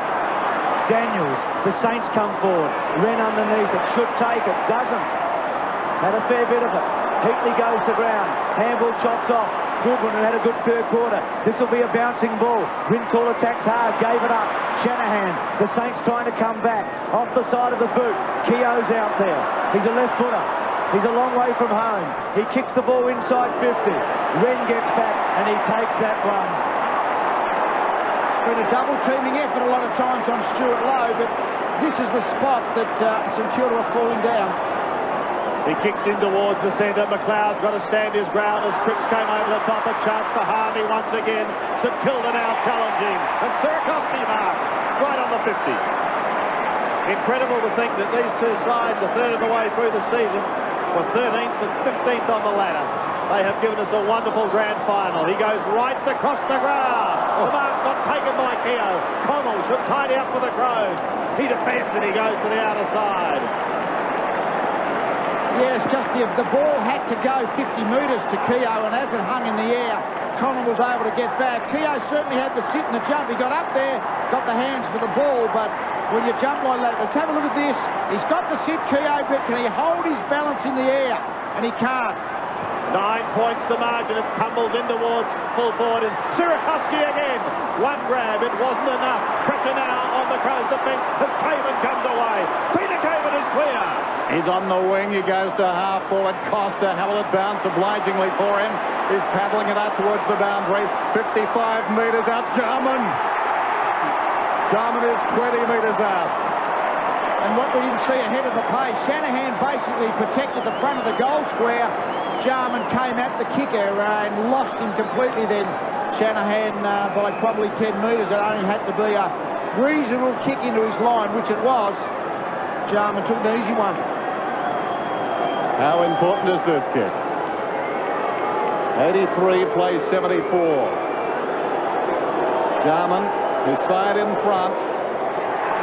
Pinpoint accuracy. A clinical finish. He's got 3. And again, these 3 second-half goals, not playing at full forward, strictly speaking, running up and back. He'll start this centre bounce in the centre square, but then going forward, we have a look at here, Caven running the ball. Again, the run of the Adelaide defence when the ball's not marked.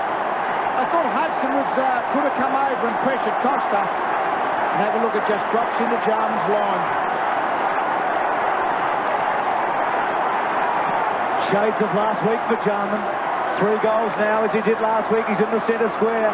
Beautiful handball to McLeod, to Johnson. A floater to the pocket. Shanahan, well done. Got back, not a good kick in the end by Johnson. Jarman growing as this match goes on. Shanahan wide to Harvey. Got him. Saints need to find their rhythm again. Peckett at half-back. This game is a long way from finished. A long, long way. Peckett's kick to centre wing. Low front spot. Well played by Pittman. Well played by Edwards. Harvey again. No free kick. Johnson on hands and knees. It's a good one. Adelaide with some run. Beautiful kick to Robin. This is danger now. Robin to take them on. Draws the opponent to Smart. It wasn't all that smart a play. Back was Smart. Conceding. The smother. A ball in the air. Crows may have made a meal of it. Shanahan wants the boundary line. He gets it. But for the Saints' point of view, it is at the wrong end of the ground. We're getting now into about halfway through this last quarter. Jared Healy. A classic piece of forward work by the magician. Just have a look at Darren Jarman do the classic fake, get some space, and lines up for that great goal. Just on the 50 for the Adelaide Crows. The Crips hand pass goes astray. They're not finding their mark at the moment. Goodwin's left footer goes down towards the half-forward line once again. Daniels is under pressure from McLeod. McLeod has been sensational today.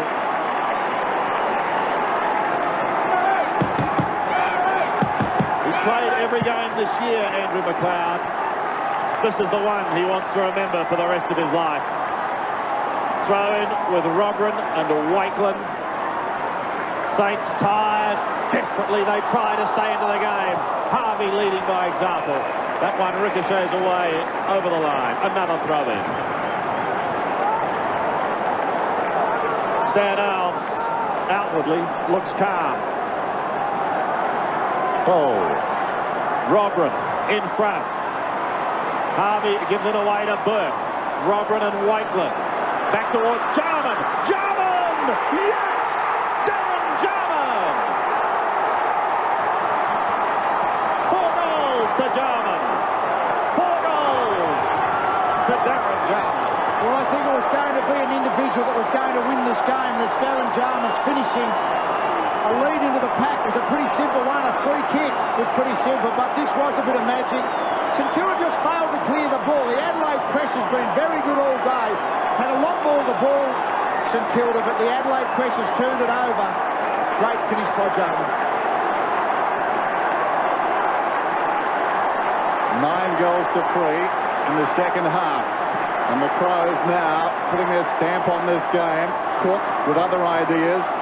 Into the path of Harvey. The cross on the angle is Hart. Off the ground by Jones. He's on the wing. Aussie Jones. Taken by Costa. Ball spills across to Lappin. Under pressure, gets it back to Harvey. To Burke, he's forward of the wing. Costa, great chase. The ball wobbles down towards half forward. Getting in there, McLeod. Wonderful speed. Gives it to James. James goes to the outer side wing. And the mark is held by Hart. Darren Jarman, 4 second half goals, has been terrific. This is Zilla. Either way now, the dream has only just over 11 minutes to run. There's Brown. Zilla unloads. Winmar's in front.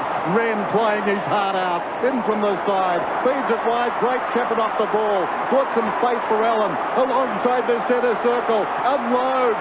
Smart. From behind. Open goal. 5 for the half. Jarman.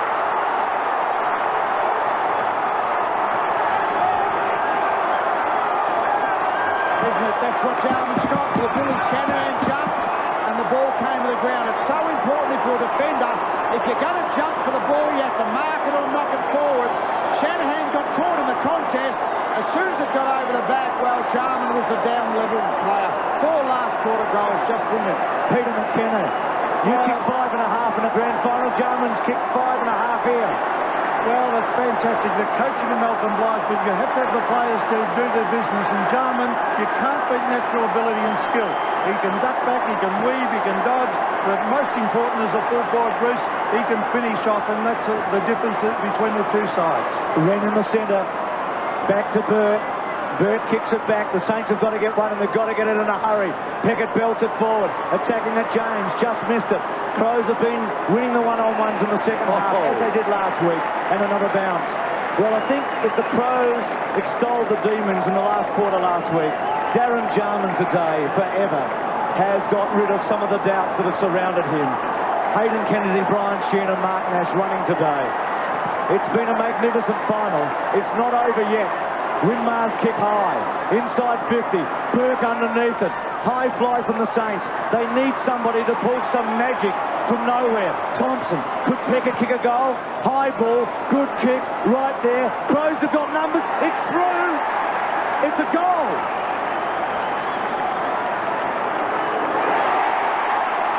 Maybe that was the one. Coming from the back pocket. Out of the blue. Who knows? 15-11 to 11-14. Well, I think that's St Kilda's problem as this game has gone on. They just don't look like their forwards have struggled to get the ball. And it has to be really a flurry of situations. Keogh has looked dangerous at times. I think Thompson really has been missed out of their forward line for the majority of the day. But Peckett, a defender coming up the field, it's amazing how many goals today have been kicked by the defenders of the respective teams. Justin Peckett has kicked just his second goal for the year. Wren out of the middle, through the arms of Shanahan, taken by Stephen Ziller. Ziller's away for St Kilda, up towards left half forward. They definitely need some marking power, but Peter Caven. It's going to be a free kick. Rod Keogh pushed out prior to the marking contest. Keogh plays on. Lappin was the target. James did well to get back and provide a contest, and it's eventually taken over the line. Yes, Matthew Lappin, what he had to do then is take a step forward into James. James just basically turned in front of him and was able to just get his fist to the ball and spoil what should have been a pretty simple mark. Still time for St Kilda, 21 points, 9.5 minutes remaining. Hart floats above the pack from behind, tries to get it down, but they're quick to lock it up. Look at big Sean Wren, he's on the bottom of the pack. Peter Caven is there with him. And now the chant of Adelaide goes up. What a story this could be for the Adelaide Crows. Allen tries to slap it back, it's effective. Johnson has been excellent, pushes it back towards centre wing. Here's Kim Costa, originally with the Bulldogs, but now looking to find fame at his new home. Justin Peckett for St Kilda. After that goal, gets the hand pass away. Jones kicks back towards half forward, a big pack of players. Allen is claiming it, and the umpire says you can have it.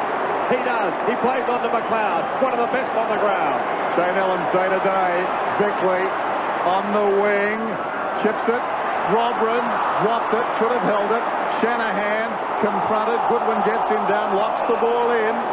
Shanahan a little slow to react there. Yeah, Dennis, he just held onto it too long. He had to get it and give it in the same split second, but he actually came up with the ball. And indicative of the Crows tackling pressure, they've drawn the ball up. Peatley back on the ground. The margin, 21 points. The Crows in front. Just over 8 minutes remaining in the game. Knocked down the Saints' way. McLeod, though, has been wonderful. Pumps it back in. Jarman almost. It fell in front. Rintoul.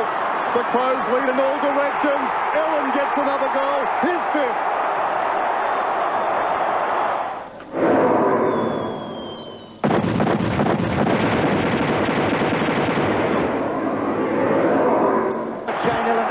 Did you? Absolutely not. It's just amazing. You thought Jarman might have got a few, but Allen 5. That's a plus. 16-11 to 11-14. McLeod, surely the favourite for the Norm Smith. Kicks inside 50. Daniels held up. Back to Brown. Back to Burke. Saints still running. Burke swings a handball to Jones. He's got to take them all on. McLeod holds him up. Back to Jones it'll come. Saints have got to kick 5 goals from here. Aussie, who kicked a sensational goal late in the first quarter. He turns 21 tomorrow. Kicks at the low. Good kick. The space, as Gerard talked about earlier today, and they provided it again, and Lowe ran into it. It's hard to do that all the time. That's the problem. Every now and again, a forward can lead to space, but to win a game, you've got to win a couple of contests. And today, the St Kilda forwards, particularly in this second half, have been unable to mark the ball in a contest. It's not too dramatic to say he must kick this for the Saints to win. He's missed it. Well, it was a big kick at a big time. They needed it desperately, and that says it all, I think. Neil on for Shanahan. Just under 7 minutes remaining. How is Malcolm Blight feeling at this very moment? 3 times the bridesmaid, called home. And now, on the verge of creating history, Peckett still goes on the outer side. That's a fairy tale, isn't it? Those bold decisions early in the year, household names, stood for naught. Yes, he had a clean out. Brought in some youngsters. And it looks as though it's going to pay the ultimate dividend. Aussie Jones, desperate as always. Tyson Edwards started on the bench. And amazing, isn't it? Rashudo and Modra, over the last summer, they would have been regarded as two of their best handful of players, and they've lost them both injured as the season progressed. Here's Keogh in towards half forward, but Caven again floats across the pack. Heatley snaps towards goal. The Saints continue to cling to some hope. Heatley kicks his third after 2 in the first quarter. And again, the margin's 20 points. Yes, and 6 minutes to go, so there's certainly still time for St Kilda. Most of the momentum is with the Crows. But Keogh has been pretty good as a forward. And at least the contest was made. When the ball came to the ground on that occasion, a St Kilda player was able to get his hands on it. Most of the time today, it's been Crows defenders who've rebounded out. 31 barren years, the spur for the Saints right here. Up goes Cook. It's in the air. Thumped forward by Johnson. Taken by Zilla. Zilla towards half-forward Winmar. Knocked away by Edwards. In the opposite direction by Burke. Getting through there was James. He tumbles it out towards the wing. Tired bodies. Some tired minds as well. Bickley tries to hand it to Wren. Burke dived in there. Spills back to Wren. Wren unloads down towards half-forward. Surakoski did well. Trapped it on the half volley. McLeod. McLeod's on the wing. 27th possession coming up. The attendance today in excess of 98,000. 98,045. McLeod inside the 50. No margin for error now for the Saints. Daniels throws it on the boot. Wren tries to take a mark at centre wing. Crashing through Bickley. McLeod tries to... Oh, does it magnificently to Costa. The handball out wide. Gets to Connell. Connell inside 50. Belts it towards full forward. Jarman there. With him was Zilla. Jarman again. Round the body. That'll do. Oh, that will do. Oh, unbelievable, Darren. He has played a game and a half. And they are home. Well, let's put it this way, Bruce. He's played an exceptional second half. A pretty good third quarter, but a 5-goal last quarter as a forward. Stephen Zilla is now his direct opponent, but this guy, Andrew McLeod, he started the season as a forward, went into defence, almost made All-Australian selection, and in the last 1.5 games of football has gone into the midfield and been just a super player. For Jarman, he's the one who's done the finishing. 5 goals for the quarter so far for Darren Jarman. Maybe he hasn't finished yet. Cook gives it to Burke. Burke pumps it long to half forward for St Kilda. The Crow defence has stood up today. Winmar beaten. Edwards chips it back towards centre wing.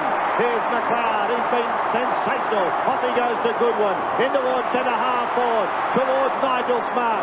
Bounces straight up. Leaves the pass for Vaughan. Oh, they're home and hose. Look at them go.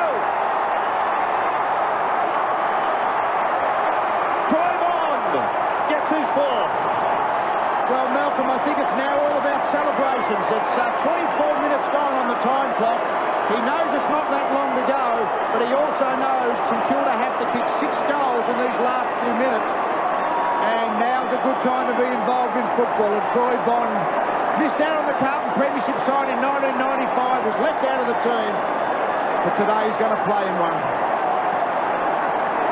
The Adelaide Crows, their 7th season in the AFL, about to make history.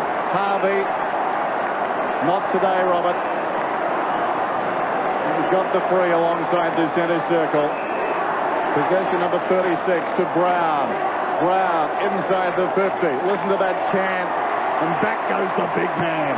They've loved his game today. He was challenged early. How many times have we seen Ren and Pittman playing 2 out against Lowe? I mean, Pittman's beaten him on most occasions, but the 2-on-1, Crows have just dominated back there. Here's Hart, ambling away. Puts it towards the outer side. In front, Robran. Sierakowski reaches back. Coming through is Harvey. Jones. Back to Sierakowski. Down he went. The bodies go in. Whistle. Ball up. 119 to 87. Under 3.5 minutes to go. And the broad smile from Tony Modra. The come from behind team, the Crows, aren't they? They did it against Geelong. They did it against the Bulldogs. Today they were far from out at half-time, but they were a couple behind, and they've come all over the top. They've kicked 7 goals in the last quarter, and since half-time they've kicked 13 goals. As we look at Modra again, the Coleman medalist, 13 goals to 5 since half-time. Cripps to Jones. Playing for pride now, the Saints. Jones at about 50. Caven there. Lowe and Pittman, and a boundary throw-in. Free kick rider coming back to Lowe. Against Pittman. That was the thing pre-game. And where was the Crows score going to come from? But 18 goals. You wouldn't have thought Allen would have kicked 5. You thought Bond might have kicked 3 or 4. Thought Jarman might have got 6. But 18 goals, only an optimist would have thought that. Lowe bounces back. Might have kicked it, I think. It's a goal. Lowe gets his second. Yes, Lee, 3 Adelaide players between them have kicked 14 goals. Well, they've only had 6 goal kickers, 3 singles. But Stuart Lowe, good angle of this shot. We can be able to follow the flight of the ball, and it just curled its way back in, and just enough shepherding effort there from Nicky Winmar. That goal just before half-time was at 3/4 time from Aussie Jones when Hall didn't do it. Here's Wren and Cook again, won by the latter, taken by Burke. He kicks down towards the 50. Shane Allen, what a game he's had.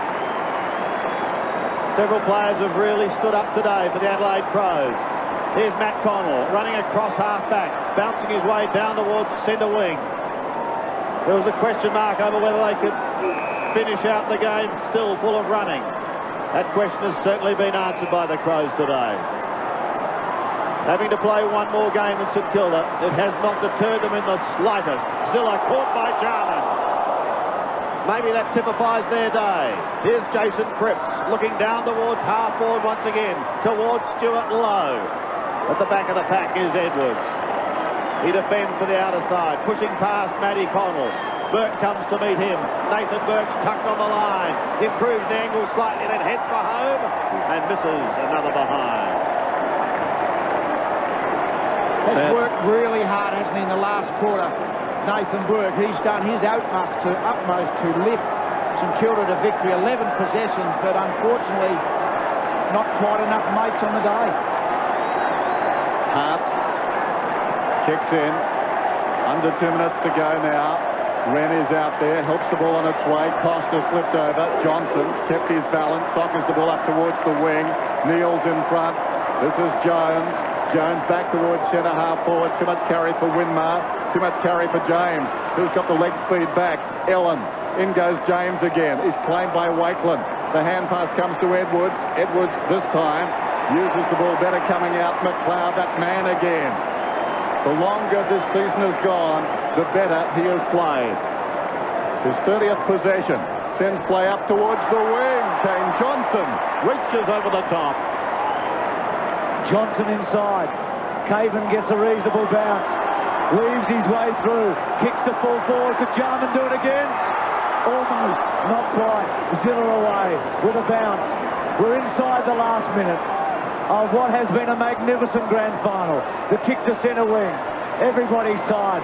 Bond breaks a tackle. Caught by Daniels. Taken by Rintoul. Hart has to wait. Taps it cleverly to Goodwin, who kicks cleverly to Caven, who's away again. Kicks inside the Smart. He's got him. The Crows are full of running. There's an empty goal square. He's going to take his time and savour the moment. I think the lid is about to be blown off the city of Adelaide. Troy Bond with 4 goals today. 1 in each of the quarters, 1 in the first, 1 in the second, 1 in the third, and 1 to finish. Smart to put the icing on the cake. And it will be the sweetest taste of all. 50 metres out. Good kick. It's close. He has done it.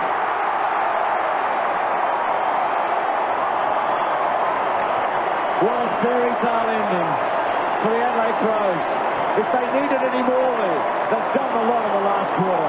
Yeah, it's just a fantastic last quarter. 8 goals last quarter. They're really 8 goals straight, in fact. 11-11 at three-quarter time. 8 goals straight. When they've had the chances, they've made the most of them to really bury St Kilda in this last final term of 1997.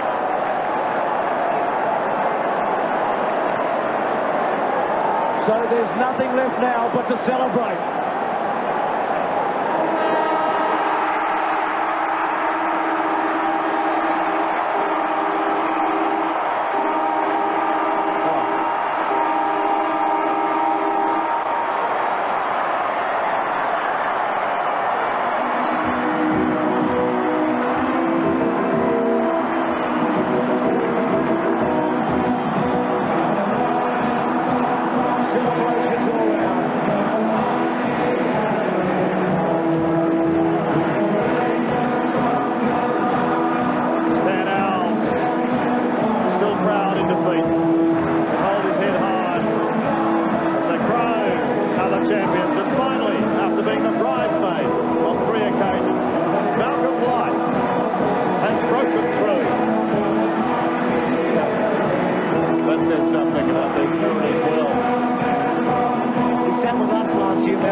Let's go down with Dipper with Darren Jarman. Dipper. Yeah, thank you very much. Well, Darren, a couple of bookends now, one with the Hawks and now one with the Crows. Oh, that was just special. You know, we hung in there all year, and to the boys' character, they just found something extra in the second half, which they've done all year, and it's bloody, I'm just so proud of them. You said they've been in the second gear like the last 3 weeks from Geelong.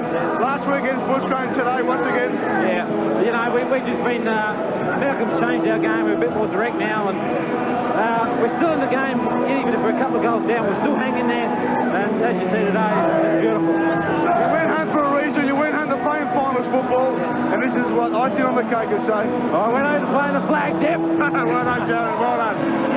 So Jarman, not uniquely, look at McLeod and Bright. I thought a moment ago when Blight hugged Jarman was 2 geniuses coming together because they can do the extraordinary. But Jarman premierships with different clubs. Hawthorn in 91 and the Crows in 97. I haven't got the record book, but how many times has a player kicked 5 goals in the last quarter of a grand final? And look at Stan Alves here, Lee, with his men after their defeat, rallying his troops and trying to just save us something from all of this. It's got to make this day tumultuous for everybody, because the exhilaration for the winner and the sheer depression for the loser. Everybody knows that's what's going to be before you go in, but you embark on the challenge, and if you come out on the good side, well, it's all worthwhile.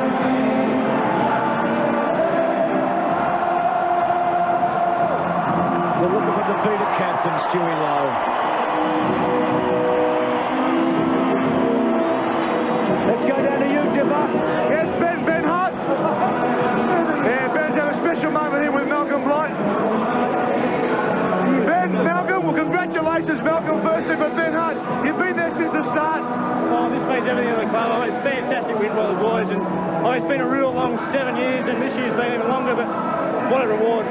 Malcolm, what can you say? What can you say? Aren't they fantastic? They are terrific. Unbelievable. Attacking football all day, Malcolm. Yeah, well, yeah, it was fantastic. Heck, I can't remember. I think in many ways, thank God he went back to coach one more time. Yeah. The legend's now complete, isn't it? Yeah. It's like a full circle, isn't it? It's like that unfulfilled ambition is now fulfilled. And just looking at those genuine responses, they want to play for Malcolm Blight. I think we can understand that. I think every South Australian boy remembers what Malcolm has done. They've all looked up to him, haven't they? He's been South Australia's favourite son. Yes. And I think we're getting close to presentation time here. Look at the scenes at the shed in Adelaide, opposite adjacent to Football Park, where 4,000 people have been. And today there were 99,645. Let's go down and join Craig Willis, the Master of Ceremonies for the AFL. Ladies and gentlemen, prior to the presentation to the Adelaide Football Club, would you show your appreciation for the efforts today of St Kilda in the grand final of 1997 as they leave the arena? They've been gallant in defeat. They've had a magnificent season. It is no disgrace to be runners-up to a team of the calibre of the Crows Football Club. Well, ladies and gentlemen, would you now welcome to the dais former Fitzroy champion, the great Kevin Bulldog Murray, to present the Norm Smith Medal, which is awarded to the player adjudged best of field in the grand final. And the winner of the Norm Smith Medal for 1997 is Andrew McLeod of the Adelaide Crows.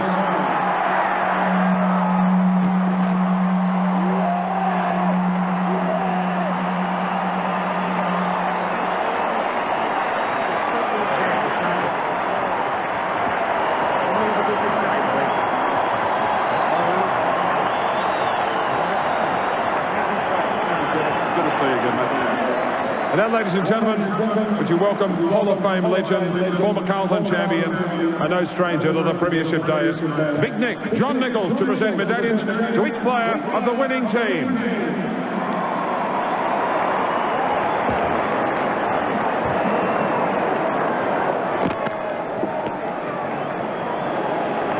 Starting with number 3, Darren Jarman.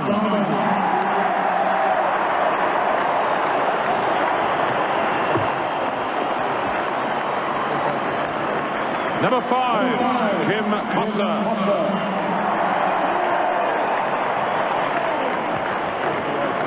Number 7, Nigel Smart.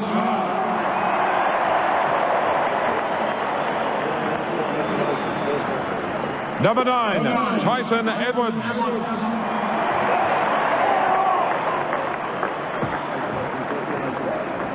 Number 10, Matthew Robran.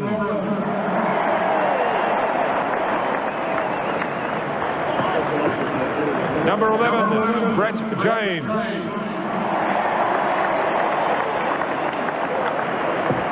Number 13, Shane Allen. Number 14, Matthew Connell.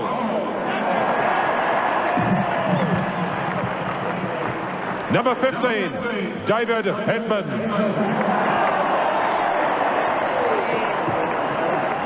Number 18, Troy Bond.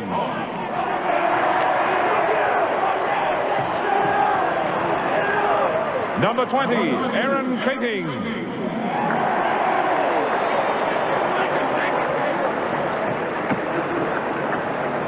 Number 23, the Norm Smith medalist, Andrew McLeod.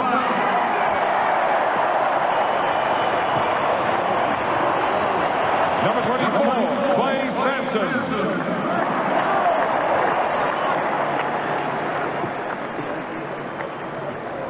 Number 28, Kane Johnson.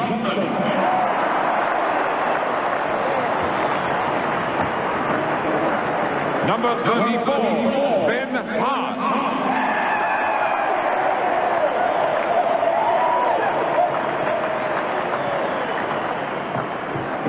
Number 35, Rod Jamison.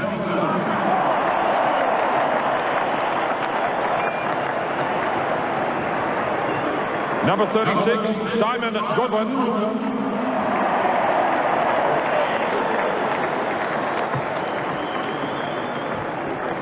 Number 42, Chad Brintoul.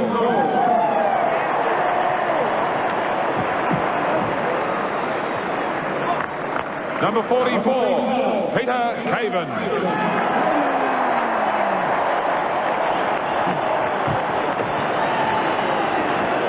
Number 52, Sean Wren.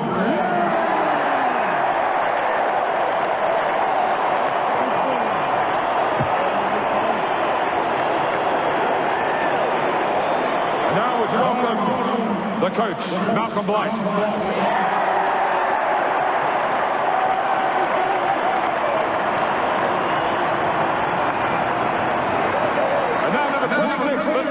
Mark Bickley.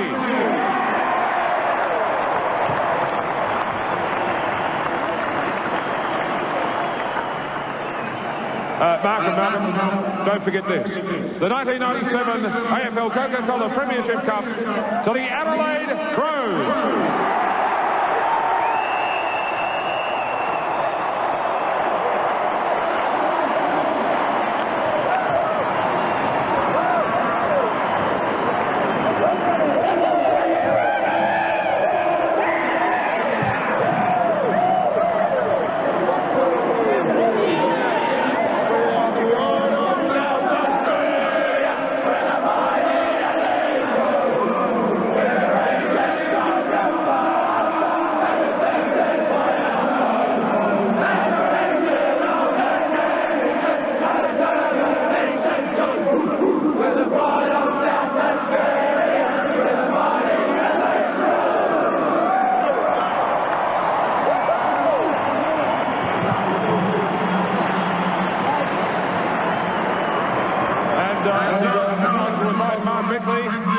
To lead his team on a victory lap of honour of the Melbourne Cricket Ground as the 1997 AFL Premiership winners. So a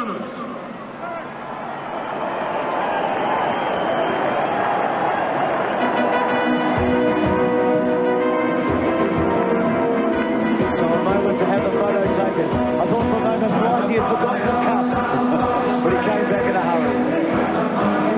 So West Coast in 92 and 94, who led the way, and now the Crows in 97.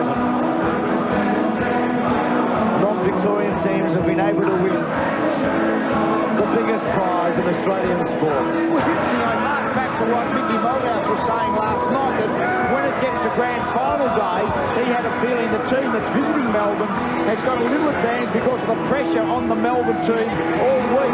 And you look back on it now, because St Kilda just didn't have a good day, they just didn't fire.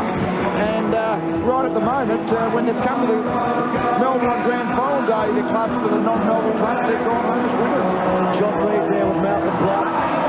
John, a great mate of Blighty's over the years, and I think one of the reasons that Blighty went back. Well, it started a long time ago, that relationship, in fact, at the Woodville Football Club, and has continued on through the years. Sean Wren, I loved his game today. They were unshakable in their faith, the Adelaide Crows. They would not go away, would they? I wonder how Peter Everett lays up it of him. I'm feeling now the two big men who missed out for St Kilda. And of course, the young speedster Joel Smith, who was unable to take his place on the side. But the same could be said of the Adelaide Crows, without a number of key players, including two All-Australians, in the Prosciutto and Mogra. Peter Vardy, who we saw out there, who kicked 28 goals this year, and whose goal against Geelong turned the tide in that last quarter. Another one. Yes. They improvised that forward today, and they got away with it. And that man, Malcolm Blight, had so much to do with the planning and plotting that got this cup. Let's go down and join Neil Curley with Malcolm Blight. Well, Mal, you've taken some risks through the year, and they've all paid off. Yeah, at times I suppose it looks like that, but not really. I mean, it's just you do what you do and you get on with it, I suppose. They sustained their effort that second half with just continuous pressure. Yeah, it was actually. Once we made to make a few moves at half time, but sometimes they do, don't they? It just worked again, and you know, Simon Goodwin coming off the back of the square, and you know, Darren up forward and slipped them in. It worked all right. Well, they worked because you obviously put some time into thinking about it. Oh, yeah, I mean, the things you do, but I mean, it's still up to the players, Neil. I mean, it's just fantastic to see the look on their faces. I mean, I suppose if any kids growing up in Adelaide, the greatest memory I have was the 63 win of Adelaide beating Victoria. I was at the side of Victoria, and I suppose it's one of those like that today, isn't it? It's almost against every odd in the world. But what you've done, you've turned players around that weren't one of our other clubs into very good players this year. Yeah, I mean, they've worked pretty hard. I mean, we worked long and hard, and it's nearly 12 months since we started. Do you mind if I just watch these blokes? You go, fella. You go. Back to you, boys. Lead 14 goals won to 6-5 after half-time. They kicked 14-1. And just from a coaching point of view, do you think Malcolm Bryant was absolutely brilliant today? Well, he won the game last week with his positional moves, or as he said, his players did, but he made the move. Today at half-time, he put them in different spots, and they've gone on and won. So we'll take a break from the Melbourne Cricket Ground as all of Adelaide celebrates. The Crows winning in the end, 19-11 to 13-6.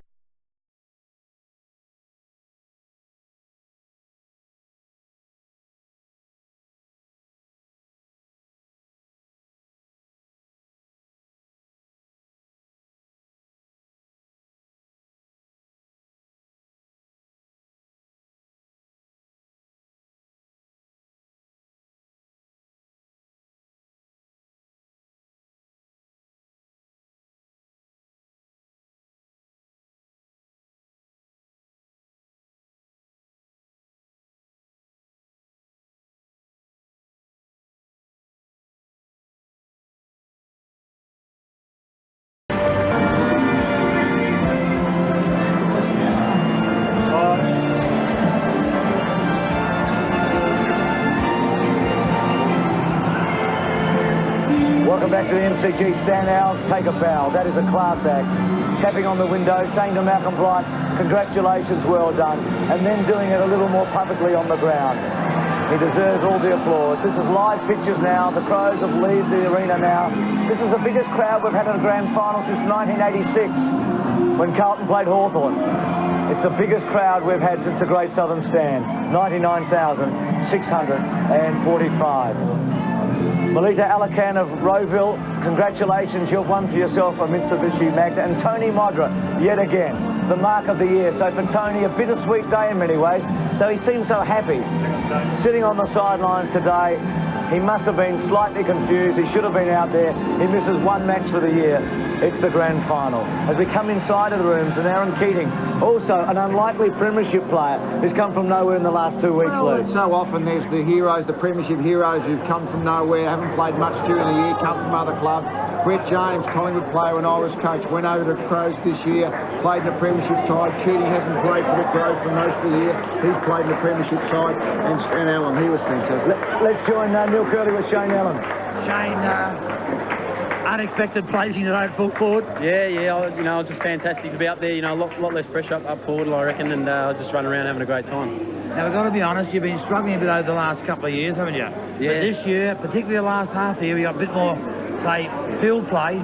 You've seemed to have blossomed. Yeah, I've matured a little bit, I'm 24 years old, and it's time to sort of try and make a mark at the Adelaide Footy Club, and hopefully I've done that, and I can just continue on with that.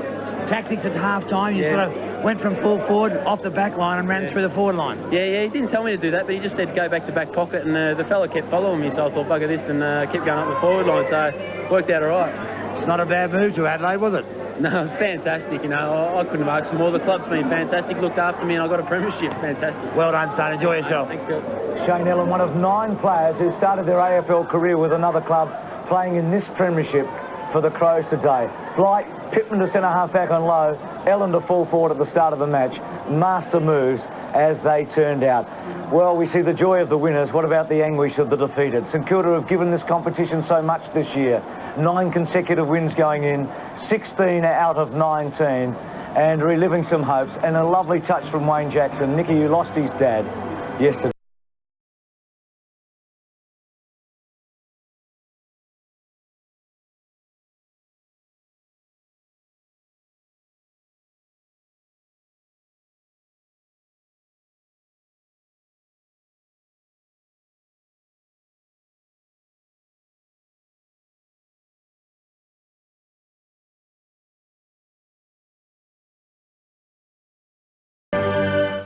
Just a picturesque location for the match being billed as the Country Showdown, but for some fans that mattered little.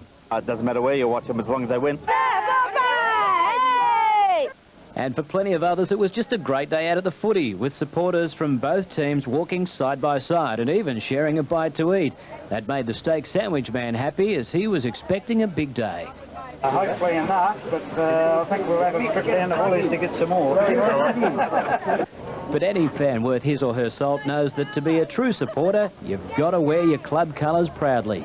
Absolutely, just essential. How essential. Even when I'm at home and I don't go to the games, I get all dressed up and yell at the television.